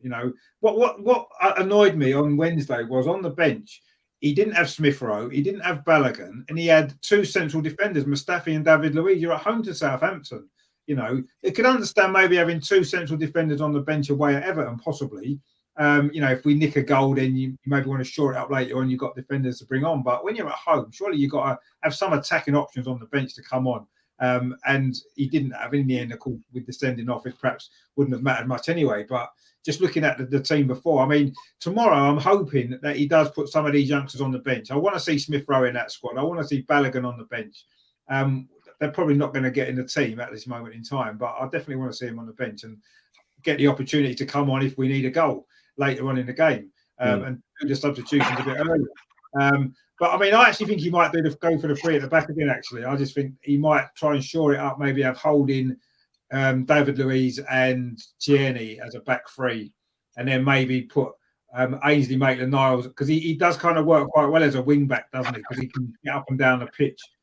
Maybe have him as right wing back, and then Saka on the left, and then the two in central midfield will probably be, unfortunately, Nenny and Ceballos. Literally zero creativity there, and that's probably what's going to happen. And the front three will probably be Willian, Lacazette, and Aubameyang. I agree, that is probably what it will be, and unfortunately, that doesn't give me a lot of confidence in the team. It doesn't fill me with excitement for the performance either. But I mean, I think Hussein's got a good point there that he made actually about our away form. Our away form isn't that bad when you look at it in relation to how we've been playing at home. Away from home, we're not playing necessarily great football, but we are likely to nick a goal and more likely to get a result. Our away results haven't been that bad.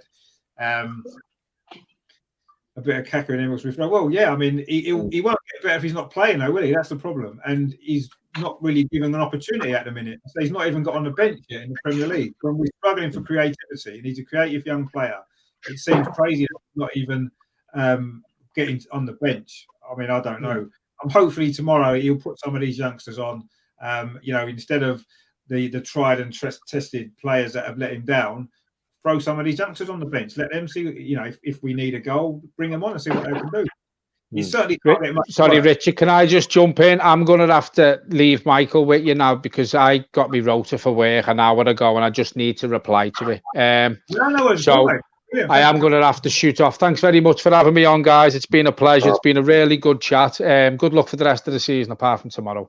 And John, I'll see you in a minute for the video we got to record anyway for the game, all right? So I'll see you in 20 minutes.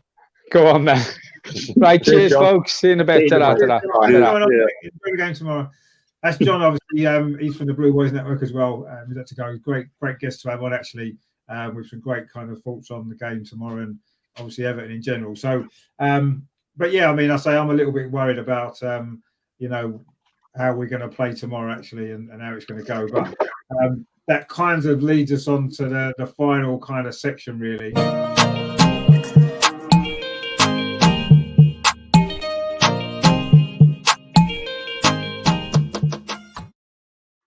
Now, this used to be fun, actually, predicting the score of Arsenal games. It's like any goal you can, and obviously it's been a few years since we've been in that position, but now it's become quite depressing trying to predict the score. So what I'm going to do is, I think I'll start with Mike. What's your prediction for tomorrow? You think Everton are going to win? I just really hope we don't Everton it. So I'm going 2-0.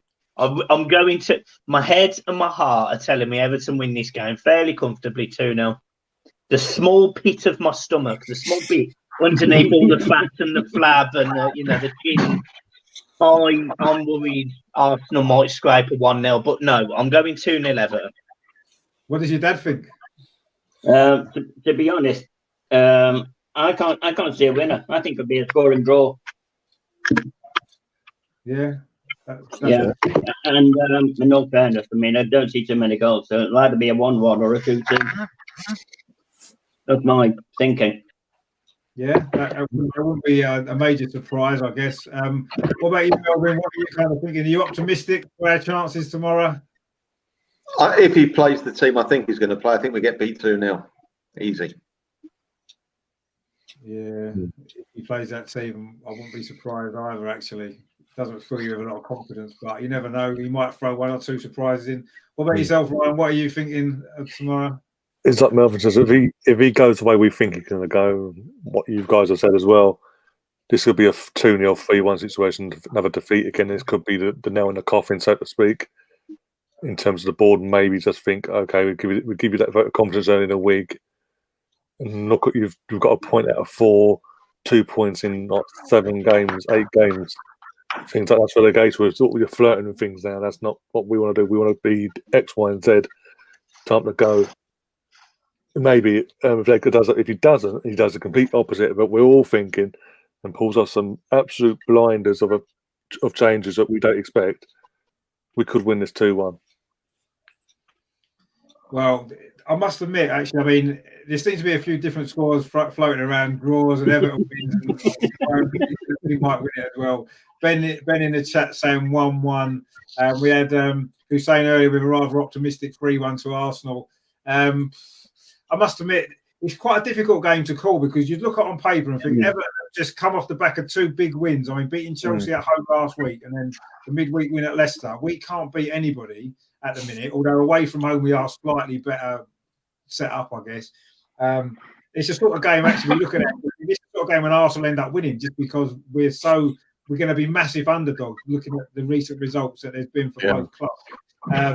It could be the sort of game where we turn up, put in a Man United type performance that we did a month or so ago, and maybe nick it. But I'm not overly confident that we will. I've got to be honest. I mean, in the preview video I did, I'm releasing it tomorrow morning. I've predicted 1-1 just because I want to try to be optimistic and think we're not going to lose another game because looking at the league table, another defeat could actually be really, really spell problems for us in going into Christmas, because we're getting sucked into that bottom 3 or 4. And they seem to be picking up points here and there. And I think it's important that we get something from this game. And to be honest with you, I think I'll take a draw probably now, if I'm honest. Playing obviously the last couple of Everton results. I mean, if Chelsea got beat last week there, then what chance have we got if you look at it like that? So I'll take a draw. And yeah, I think maybe 1-1 could be you could see that being a sensible kind of optimistic, maybe slightly, but I think maybe a draw. But I wouldn't be surprised if Everton win. I've got to be honest. If we lose that game, I wouldn't be totally surprised.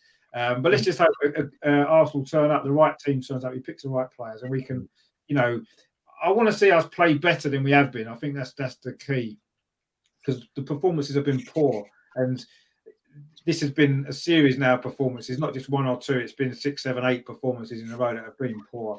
And I want to see us play better tomorrow. And if we play better and still lose, at least you can see some reason to be slightly more optimistic. If we play like we have been in the last few weeks, Southampton may be slightly apart then, and then you lose again, then you've got to start wondering how much longer Arteta's going to be given, because it clearly isn't working. His ideas aren't working. You've got Melvin. Can I just add, before the mic goes, just to say one of my favourite, well, the business really, one of my favourite documentaries, I watched it twice, was Howard's Way. Yeah. That was unbelievable. Have you seen it, Richard and Ryan? I haven't seen it. I've heard about it. Fantastic.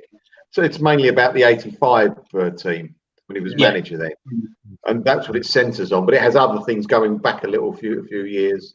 And it's just a bit nostalgic for me as well, because I remember all those players. I was grew up with those players. And seeing them when they're a bit older now. And also for your father, do you remember a documentary called The Golden Vision? I do. I remember it, but I never watched it. I watched it in black and white. It was about Alex Young, your centre forward. All he had golden hair. And the documentary, funnily enough, was taken on an away game at Arsenal. Some of the story. That's probably what I watched. One question, guys. One name that I haven't heard mentioned is, and I don't know if he's going to be playing tomorrow, which is why I'm asking, how fit is Eddie Nketiah? Not fit enough. Oh, you mean generally? Yeah. Well, he played the other night, didn't he? Did he? Yes, he plays, but he's just not in the form that they'd want at the moment. I'm not 100% convinced. I'm not 100%. I'm excited by his prospects. That's all I can say. There's a rumour that we got on the bench tomorrow. Martinelli might be on the bench because he's not playing tonight for the under-23s. I thought he did play. Did he not play? No, he's not. He's not in the squad evidently. Oh, here we go. Well. This is another player. Here we go. We'll win 5-0 if Martinelli plays because he is the new Messi. No, I think what they said, his hair's messy. Oh, that's what it is.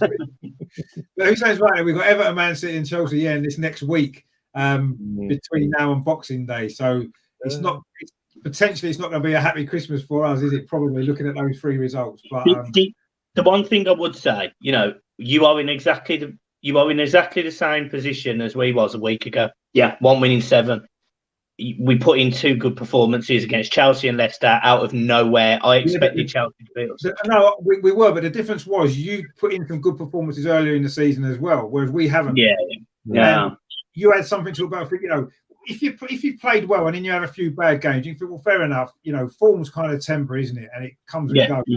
We've not played well virtually all season, and we're getting to the halfway point almost. I know it's not quite where it normally would be. Obviously, Christmas is normally halfway point in the season, isn't it? We're a little bit behind because we started later and what have you. But we've not played well at all yet, really, apart from one or 2 games that you can look back on and think, oh, we played okay there. Fulham at the first game and maybe Man United as well. And that's it, really. The rest of our games have been poor. So at least you had some good performances earlier in the season to look back on and think, you've only got to drop back to those sort of performances and you'll be all right, which is what you've done.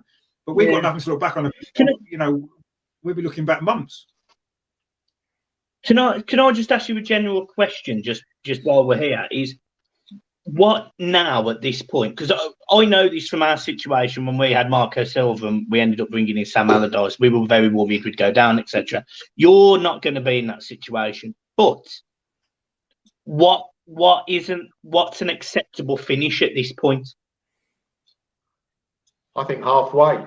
I'll say 10. Halfway. That's a good question, Very good question. I'll take halfway. Yeah, I'll be happy. But is that, I suppose at this moment in time, we'd probably have to be happy with that. But is that really good enough? Is it good? When you think we finished 8th last season, and we won the FA Cup, which kind of covered it up a little bit, but we finished 8th last season, which isn't really good enough for Arsenal with the wages that we're paying out for the players, players cost to buy in the first place with the squad that we've got. I don't think 8th was acceptable last season. And we could look at that and say, yes, there was issues. We had Unai Emery, didn't work. We sacked him. Arteta had to come in and work with that. And, we didn't really improve our league position particularly well. This season, you was expecting us to push on. And at the start of the season, I'd expected us to finish at least 6th, if not higher. And there's no reason why those expectations should necessarily be a lot less now, because looking at the points difference, it isn't massive. 3 or 4 wins. I know we don't look like we're going to get 3 or 4 wins. Anything less than 6th place to me is a failure of a season, as far as I'm concerned. That's fair. I think it would be a failure. Yeah, I think so. But my point is, Richard, we are where we are. So from now, I'd definitely take halfway, because I think come January and come the summer's transfer, we have to get rid of a lot of deadwood because they're out of contract. So we don't even have to look to sell it, just go. And that'll make eight places that we might fill 4 with. And I think that this is a season of, all right, a bit boring consolidation, but we need it because our squad is so bad. It's been like that for the last 2 or 3 seasons. And I think this is the season, get everything out in the next 2 transfer windows, and then we'll start again. Hopefully. You're saying everything that season's finished. Well, it's not finished. We're still in 3 cup competitions. We could win 2 of them, and then it might, make us with that. What about yourself, Ron? What do you make of that? What would be an acceptable kind of finish now, do you think, for us this season, with where we are at the moment? For you guys, at this situation and where you are, with the table as it is and the teams, no one's consistent. The best thing that happened this season was absolutely hilarious. Leeds United went to Aston Villa and won. Leeds then go and play Leicester and lose. And then Villa goes to Leicester and win. It's just a complete circle this season of teams. Anyone can genuinely beat anyone on any day. I still realistically think Arsenal will finish 7th or 8th. I don't necessarily think you'll be in the top 6 because I think I think you're going to have teams like Everton, Leicester. I don't necessarily think Leeds, but I think I don't think Leeds will have the experience to drag them up there. But I could see West Ham having a good season as well. So then you've got them 3 teams plus Wolves, and then you've got the top 5 as it is now. You know, Chelsea, Man United, Liverpool. I genuinely think Arsenal's aim has to be between 7th and 8th at this point. And I think really push in the Europa League and the cup competitions. You've got to, because as you say, and you rightly pointed out, last season you got away with it because you won a cup. Well, you could possibly still get away with it if you win the Europa League and get yourself in the Champions League. Yeah. Oh, And you are capable. You are capable. It's not like you're sitting there, as you rightly say. You've got a great team on paper. Yeah, they've just got to play. I just think Arsenal. If Arsenal could finish 7th and get to the Europa League final or win the Europa League, I think that's a cracking season, and it masks a lot of the issues that you've had at the start of this one. No, and it would, and in a way, I mean, you know, winning cups is great, and there's no better feeling as a fan than to see your team win a cup. But I thought the FA Cup last season maybe did cover up a lot of deficiencies in the squad and in our league performances. And I feel this season, certainly at the moment where we are at the minute, if we did, apart from the Europa League winning that, because of course that does get you into the Champions League, which is massive. But I think if we was to win either the domestic cups, or bearing in mind we're in the quarterfinals of the League Cup coming up this week, then that again I think could cover up a lot of things, because you get carried away with winning a trophy and it's great, and it almost makes you forget about all the other problems for a short period of time, like winning the FA Cup did. And it kind of worries me a little bit that if we were to win, say, the Carabao Cup or even the FA Cup again, if we are finishing 8th or 9th, and that's not progression. You know, you said there maybe 7th or 8th is probably realistically where we can finish, looking at the league now where we are and the performances, and that would probably be not a bad effort, I suppose. But we finished 8th last season. There's no progression there at all, is there? Yeah. Mm-hmm. What you want to see is when you've got a new manager coming in, you know, we have bought some good players so far in the transfer window with Gabriel and with Thomas. I know he's been injured and that hasn't helped. Obviously, Gabriel's out tomorrow, but we should be progressing. We should be progressing higher than 8th place, because 8th was where we finished last year. We've got a better squad now because we've got 2 better players coming. January, hopefully, might see 1 or 2 others come in. So if we don't finish higher than 8th, and to me that's a failure of a season. And yes, maybe winning a cup will make up for it slightly. Winning the Europa League would massively make up for everything, because it gets us back in the Champions. Not that we're ready to play in the Champions League. I don't think with the squad that we've got. You know, we barely compete in the Europa League when it comes down to it. Last year we got knocked out the first possible opportunity, and I know we've reached the final the year before and stuff like that. But we're not a Champions League team, I don't think, at this moment in time. And getting in there would be great, but I'm not sure if we're ready for that. And we can get a few players off the wage bill in the summer when their contracts are up. We'll get extra money coming in for being in the Champions League, which could mean that we've got potentially more money to spend on better players next summer. So you never know, and that could be important to get there. We're not going to get in the top 4 this season. I think we can forget that. I think that you know, even though the points gap isn't massive, and it will only take 3 or 4 wins in a row to make it possible again, we're not going to do that. But I would be disappointed if we do finish 7th or 8th, because I don't feel that's progression. Even where we are now. That's fair. That's absolutely fair. I would be disappointed, actually. I mean, where do you think you guys might finish in? Because obviously, you know, you're kind of challenging him for the top 6 or top 4. Do you think you can maintain that and finish up that high, or do you think that might be a little bit optimistic? Like you said, with a lot of the teams, you know, the top 5 or 6 at the moment look as though they're pretty solid, aren't they? I know they're all dropping points, but they're consistent winning games as well, aren't they, in between it all? I think I look at Everton Football Club now as a team in transition. Yeah, we've spent £500 million to get to this mess, and Carlo Ancelotti's come in one summer and appears to have at least steadied the ship. We've got a lot of deadwood coming off the book, as you guys have. You know, players like Balassi, Besic. These players aren't going to be playing for Everton Football Club next summer. Carlo Ancelotti come out on his press conference this season at the start of it and goes, Everton need to be challenging for the title. Now, realistically, we all know, and so does Ancelotti, that we are not going to be challenging for the title.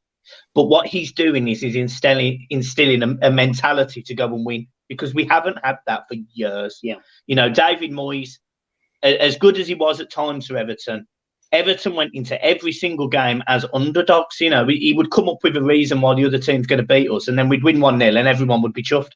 That doesn't work. Ancelotti's not happy for that.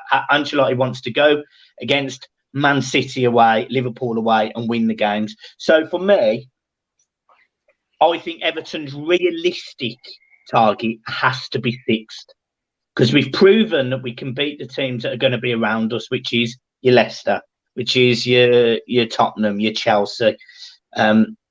However, we have had other slip-ups against other teams that we also would expect to be around us, like Manchester United. So Everton have to aim for 6th, 5th. But realistically, look, we could finish 7th or 8th. But we are going to be in them 4 positions. I think Champions League's too much for us. Dominic Calvert-Lewin keeps scoring, then maybe, but we've conceded 19 goals this season, which is not a record that is going to get you Champions League football. If Everton could sort the defence out consistently, and look, touch wood, we have, then yeah, we'll challenge top 4. I mean, we're sitting 5th, and we could go 2nd, I think, if we beat you guys on Saturday for at least Christmas Day. But realistically, I think we'll finish 6th. I don't agree with that. Which would be that there you can see the sign of progress from last year, can't you? Yeah. That's what, as a fan, for me, that's you know, at the end of the day, yes, obviously, you know, you want to see your team win the Premier League and you want to see your team win all the big trophies, and you do. But realistically, as a fan, all you really want to see is a little bit of progression each season, and you don't want to see the club going backwards. And unfortunately, we've gone backwards for a few years now, and it looks like we're still going backwards now, which. That's the frustrating thing. But I mean, you know, from your point of view, that would be progression, wouldn't it? And then next season, you could look at it and think, well, say you did finish 6th this year. Next year, the top 4 would be a realistic aim, wouldn't it? Because, like you said, you're going to get a few players in. You've got Ancelotti, who's an experienced manager, knows what it's all about. There says Everton will finish above Arsenal. It certainly looks that way at the moment, quite handsomely. But you know, there's still over half a season. Let's not forget. It's still. What is the point gap? Just because I haven't checked. What is the point gap? We've got 14. I don't know how many you've got. We've got 23. So it's only 9 points. That's so 3 wins, guys. If we were to win, then suddenly it's 6 points. Yeah. So it's not that much, is it? No, it's not that much. But they beat us on Saturday. It's 12 points. Oh yeah, but I don't want to think about that though. Probably positive. Go on, a bit of positive. This is called the Positive Arsenal Podcast. Exactly. Come on. Positive, exactly. So I didn't want to think about it. But yeah, obviously 12 points, and then that's quite a big gap. Although we're not even halfway through the season. We've only played, is it 14 games? 13 games? Yeah, 14, I think. 14 So, you know, by the time we've even got the Christmas games out of the way into January, we still won't have reached halfway in the league. So there's a lot of time left, a lot of points still to play for. But at this moment in time, I would be quite shocked if we did finish above Everton, I've got to be honest. And I think tomorrow will give us a bit more of an idea into that. Like Melvin said, if we were to lose, then that's a big gap to make up. But if we do win, then it's hardly anything, isn't it? Question for you guys, just briefly. Where do you think Everton will finish? I think they could do 6th, honestly. I think Everton could do 6th. Yeah, I'll say 5th or 6th. Very strong team. Very strong. They play as a team. I think the only problem you've got to let you down, is your goalkeeper. Yeah. Oh no, I agree. I absolutely agree. Yeah. I think both our goalkeepers are under trial under Carlo. He doesn't know. He doesn't. I don't think he trusts Jordan too much, and he's given Olsen a run out every so often. I think both goalkeepers are on trial with Carlo. Yeah. I would suspect that next summer the goalkeeping position is a position that changes at Everton Football Club. I would predict. Yeah, that seems to be the weak spot for Everton. I mean, I don't see any reason why you can't finish 6th actually. With the squad that you've got some. If what you've got at the moment is the thing that every club needs, and that's someone who's scoring goals regularly. And that in the league this season, what we've seen is any team can beat anybody, as you said before, and that's been what's happened. But the teams that's got regular goal scorers are going to be the teams that's going to win more games. Leicester have got one. You've got one. Liverpool don't necessarily need one in particular because they can get goals from all over the team. Chelsea, they've got a goal scorer. They've got goal scorers in the team, and that's maybe the difference. And that's where we're lacking. We've got one player who can score goals, and even he's not scoring many at the minute. That's our problem. But I think that while Calvert-Lewin keeps scoring goals, you're going to keep winning games on a consistent basis, and that could well be enough to get your top 6 or even top 5, even top 4 possibly. I mean, you look at it like this season. You take Liverpool out of the equation because I think Liverpool are still, they're not having a great season, but they are still better than everybody else. As much as it pains me to say, and it must pain you guys even more. But we're used to it now. I mean, if you take them out of the equation, I mean, Spurs are having a good season, but are they really that much better than anybody else? I don't think they are. Chelsea are losing games; they're not consistent enough. Leicester can have a couple of good results and then they lose a couple of games, and I know their fans aren't very happy with what's going on there. And there's no reason why Everton couldn't challenge in the top 4 this season. Actually, when you look at it, the points is nothing at the minute. And Man United are very hit and miss. They're good away from home; they can't win at home, a bit like us. So Man City are nowhere near as good as they were. They've lost some season as well. So there's an opportunity, I think, for a couple of teams just outside that top 4 to really get an opportunity this season. This could be a good season for everyone because you've got a good team, you've got a great manager, and you seem to be able to pick up consistent wins. Which is important. I say when you've got goal scoring in your team, I mean, you're absolutely that's the biggest issue. For me, I think you've got a good chance. The top 6, definitely. I say even possibly top 4. But I think the next few games will maybe give everyone a bit more of an idea because there's a lot of games in a short space of time over Christmas. You can get 9 points really quickly on the board, or other teams can get a lead over you, and it's going to be a big couple of weeks actually for a lot of teams, for us as well, and obviously starting tomorrow, which is it's a difficult game to call that, as we said already, and just see what happens. But I mean, we're in more need of the win, I think, than Everton. You've had 2 great results, and we haven't had a good result for a long time. So I think we need it more, perhaps tomorrow, and hopefully realise that, and it will make them raise their game. But I'm not optimistic that they will, unfortunately. But we'll see what happens. I mean, it's. I said it before before we came on air. Arsenal are a big club. Everton are a big club, and that big clubs will eventually come back to the top at some point. It's just how long it takes. At the moment, it looks like it's going to be a long road for us. We don't know. You look as though you're maybe on that journey now, in the right direction, with the right people in charge of things. We maybe still got a few issues behind the scenes, and it's maybe holding us back a little bit. I'm not sure if we've got the right manager yet. That still remains to be seen, I think. I think he's still got a lot to prove, and hopefully it works out because I do like Arteta. I'd love him to succeed. It'd be great to have a young manager who's played for the club previously to really go on and have great success with the club. It's brilliant, and I hope he can, but I'm not 100% convinced at this moment in time that he will. And if we lose our next 3 games, that's the sort of run at a big club. We're going to be dragged towards the bottom 3. That's the sort of run at a big club that you cannot get away with, unfortunately. You can't. And, obviously, I suppose he's been lucky that Sam Allardyce has now been taken already at West Brom, so he's not available. So he might get a bit more time because who else can come in and keep us up?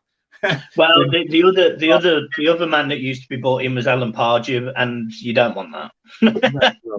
Well, we didn't want Sam Allardyce either, actually. But anyway. Or the third one in that equation is Tony Pulis. Oh yeah. I think he's failed, doesn't it, Tony Pulis? Now I think he's a spent force, but we'll see what happens. I mean, I'm hoping Arteta can get to grips with this and turn it around, but I'm not 100% convinced. Hussein seems to think that Vinay could be the problem, which he's not proved himself yet, has he? So thinks that Don Carlo will get rid of Pickford. I think he probably will, and it'll be the right decision. He's like a dinosaur with short little arms, isn't he, Pickford? He can't honestly, you see him going to the top corner like this. Yeah, he's never going to save anything, is he? No. Anyway. So Chaps, we're going to have to go. It's just because we've got to record another. Honestly, I've been on so many Arsenal channels this weekend. It's been great, but whew, how many fan channels? Yeah, I've been seeing up everywhere. Honestly, I've been on. Oh, I mean, where have I been tonight? I've been on Turkish LDN. I've been on Deluded Gooner, and I'm now here. It's been manic. Well, you know what they say, Mike? Leave the best till last. Exactly. I have left the best to last. You're absolutely spot on. Absolutely spot on. But I mean, before you go, just let everybody know where they can find you guys on social media and stuff like that. Yeah, of course. So guys, yeah, we are the Blue Boys Network. It's Boys with a Z. You'll find us on Instagram, Twitter, Facebook, YouTube channel. We set ourselves a target of hitting 7,500 subscribers by Boxing Day on the 6th of December at 7,100. And we are, as of right now, 87 short. So if you could go over and subscribe, we would really appreciate it, guys. Yeah, definitely. If I know, I don't suppose you'll get many Arsenal fans wanting to subscribe to your channel, but you never know. I mean, you've been entertaining both of you actually tonight. So if anybody is watching this, and I've actually watched a couple of your videos as well in preparation for this to get to know you guys a little bit as well. It's entertaining stuff. So I mean, to me, it doesn't matter what club the channels are about. Really, it's football chat at the end of the day. Yeah.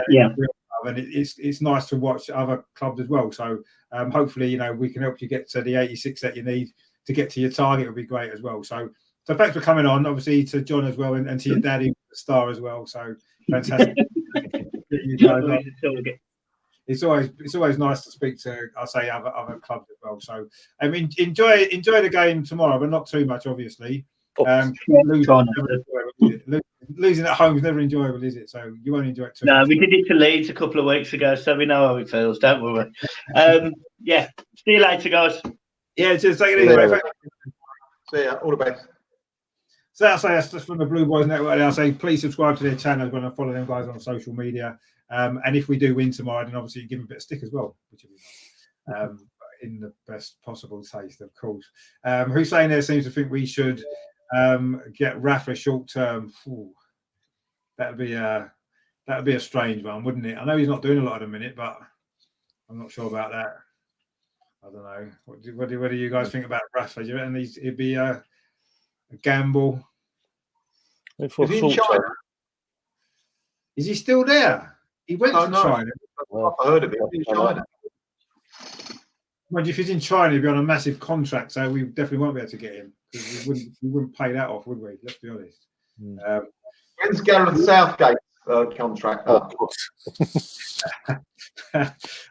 I wouldn't be surprised if we end up with somebody like that at the end of all of this. But anyway, I mean, let's hope not. But I mean, to be honest, I mean, after the Burnley game last week, I was looking at. I couldn't wait for Arteta to be gone, if I'm quite honest, after that Burnley game, because I was so disappointed with the way that we played, and everything about that game just annoyed me. But now I'm kind of starting to come around a little bit more. I'm thinking to myself, you know what? I think the players showed a little bit of character and fight the other night for him. So tomorrow it's important to see more of that, really. But like you said before, Melvin, the team selection is going to be key, isn't it? Is he going to make too many or take too many risks? Or what he would consider risk with some of these younger players. I don't know if he will either. I'm not convinced, I've got to be honest. But we shall see. Oh yeah, Hussein said he's in China, yeah. So we definitely won't be able to get him in because we won't be paying that. Can we have him as a takeaway? I don't know if we can get him on a takeaway. Well, it's all you can do at the minute. You can only have takeaway. You can't eat in, can you? So you've got no choice. Now we're all in tier 3, so that's it really. Yeah. Is Liverpool still in tier 2 so there can be fans in the game? Liverpool, Everton, 2 other clubs, Southampton and someone else in the Premier League. Everyone else has got to be behind closed doors again. Brighton, and if it's Southampton, will it? Yeah, Brighton. So I thought, but you'll see. We'll find out this weekend. Yeah. I mean, it just seems let's do it this weekend, eh? Freak it, that bit's a freak. Let's do it. Oh. I want to see a performance, actually, just an improvement in the performance. And I don't know, that's been the biggest issue. Yeah, we're not winning games and we're losing and we're not picking up enough points, but I've not seen enough from the performances to suggest that Arteta's getting it right. And I want to start to see that. I thought Southampton was better. It was slightly better, but it wasn't great. That first half was quite poor. And we did pick up in the second half, and we did battle with 10 men a little bit better than we did in the Burnley game. Just one thing, though, which I'm a bit worried about, is we haven't heard anything about Partey, have we? That's worrying him. I think that's going to be long term, you know. Yeah, I think so as well. That's the worry. I'm starting to think that I don't know when we'll see him again. Maybe in the spring or something like that. I don't know. I'm a little bit concerned about that because it's a similar injury they said, didn't they, to the original one? And even Arteta said it looked to be quite bad. So I don't know. Anyway, someone's on the beach. Look, that's all right, isn't it? No, not for some. On the beach. Well, I've been on the beach, but hopefully not. Hopefully he's got the sunshine as well, because obviously I can go to the beach, it's up the road, but it's freezing, and I don't really fancy that much. But be nice to get a bit of sunshine. But anyway, I suppose we'll have to wait for a while. But well, yeah. So that's that for tonight. Then I mean, that's actually the 10th positive Arsenal podcast. Can you believe that? The 10th one already. Time flies when you're having fun. So thanks to the Blue Boys Network there for joining us tonight. Great guests they were again, actually, as well. So Melvin, where can people find you on social media? On Twitter, on Melvin the Only Way is Arsenal Marks. I'm on Facebook as well, but that's the main thing. Yeah. Okay, and always give Melvin a follow as well. And Ryan, of course, the fantastic Mr. Arsenal podcast. You got a lot coming up on your channel over this weekend? Mainly the Everton v Arsenal watch along, really. That's the main one, obviously, and a few other watch songs in between, and just go from there, really. But yeah, thanks for having me on. Appreciate it. Been a fun night tonight, actually. No, it's been good. So I like to speak to other fans as well. California, Santa Barbara. Wow. Oh, fantastic. Yeah. Wouldn't mind swapping for a little while, I can tell you that much. And he said Arsenal lost their steel when George Graham's back four defence got old. Yeah, well, that's probably true, actually. A lot of things we've lost since then. And good to see you, Sains, enjoying the show. Great, thanks for tuning in. So thanks to everyone in the chat, actually. There's been some good comments. Obviously, Sains been in. Miss Molina was in earlier. Ben as well. Holly, the Tottenham fan, who didn't stay long, but you can't blame her. Thanks for joining in. And Mark as well, of course, he's a Tottenham fan. He enjoys this show as well, which is good. And Russ popped in earlier. And Emerson as well, who is my Arsenal away companion when we can go to away games again. And hopefully it won't be too long till we can go back. Everton's a game we normally go to, actually, so I'm a bit disappointed that we can't go because it's a decent away day, Everton. You know, old traditional. I know they're getting a new stadium by the sound of it, but it's a traditional old ground, isn't it? It's quite a nice atmosphere and stuff there. So Carlo or Pep would have been an ideal maybe. Well, Carlo, yeah, it would have been. That was maybe the one that we missed on there. And the Blue Boys, yeah. The Blue Boys have gone now, but yeah. So thanks everyone for watching. Thanks for you guys for coming on. If you haven't subscribed to the channel, please do. So I've got a lot of stuff coming up as well over the weekend. I've got a preview video of the Everton game coming out tomorrow morning. I recorded it earlier today, so that's coming out tomorrow. I'll probably have a watch along on this channel now and again. I've kind of got into them lately. I can just shout and scream at myself. It's quite fun. I might do that on Sunday, and then. I will do tomorrow. Actually, I keep thinking we're playing Sunday. Saturday we played. I've got to remember, otherwise I'll miss the game because I'll forget to play. When was the last time we played on a Saturday? Can you remember? I can't even remember. Literally the opening day of the season, I think. West Ham. Was West Ham a Saturday? Saturday evening. Yeah, that was a late kickoff. That one. Yeah, Saturday evening. So the late kickoff on Saturday. Oh yeah, I think it was actually. And since then, there's been Sundays or. The odd Monday night one, yeah. Wow, yeah, it's been a long time actually since we played on Saturday. So I'll have to remember we're playing on Saturday and not forget, and then miss the game because I don't want to do that. Yeah, we'll probably win if I do that. So maybe it's not. But yeah, so I will on Sunday. I'll do a review of the game as well, just to look back on it, the positives and well, the negatives probably more likely, but hopefully a few positives as well. And then that'll be that for this weekend. And here we are. But yeah, so thanks everyone for tuning in. Thanks to Melvin and Ryan, and obviously the Everton guys as well. I say follow them on social media as well. Keep an eye on them. I say particularly if we do win, you can give them a bit of stick as well, which will be fun.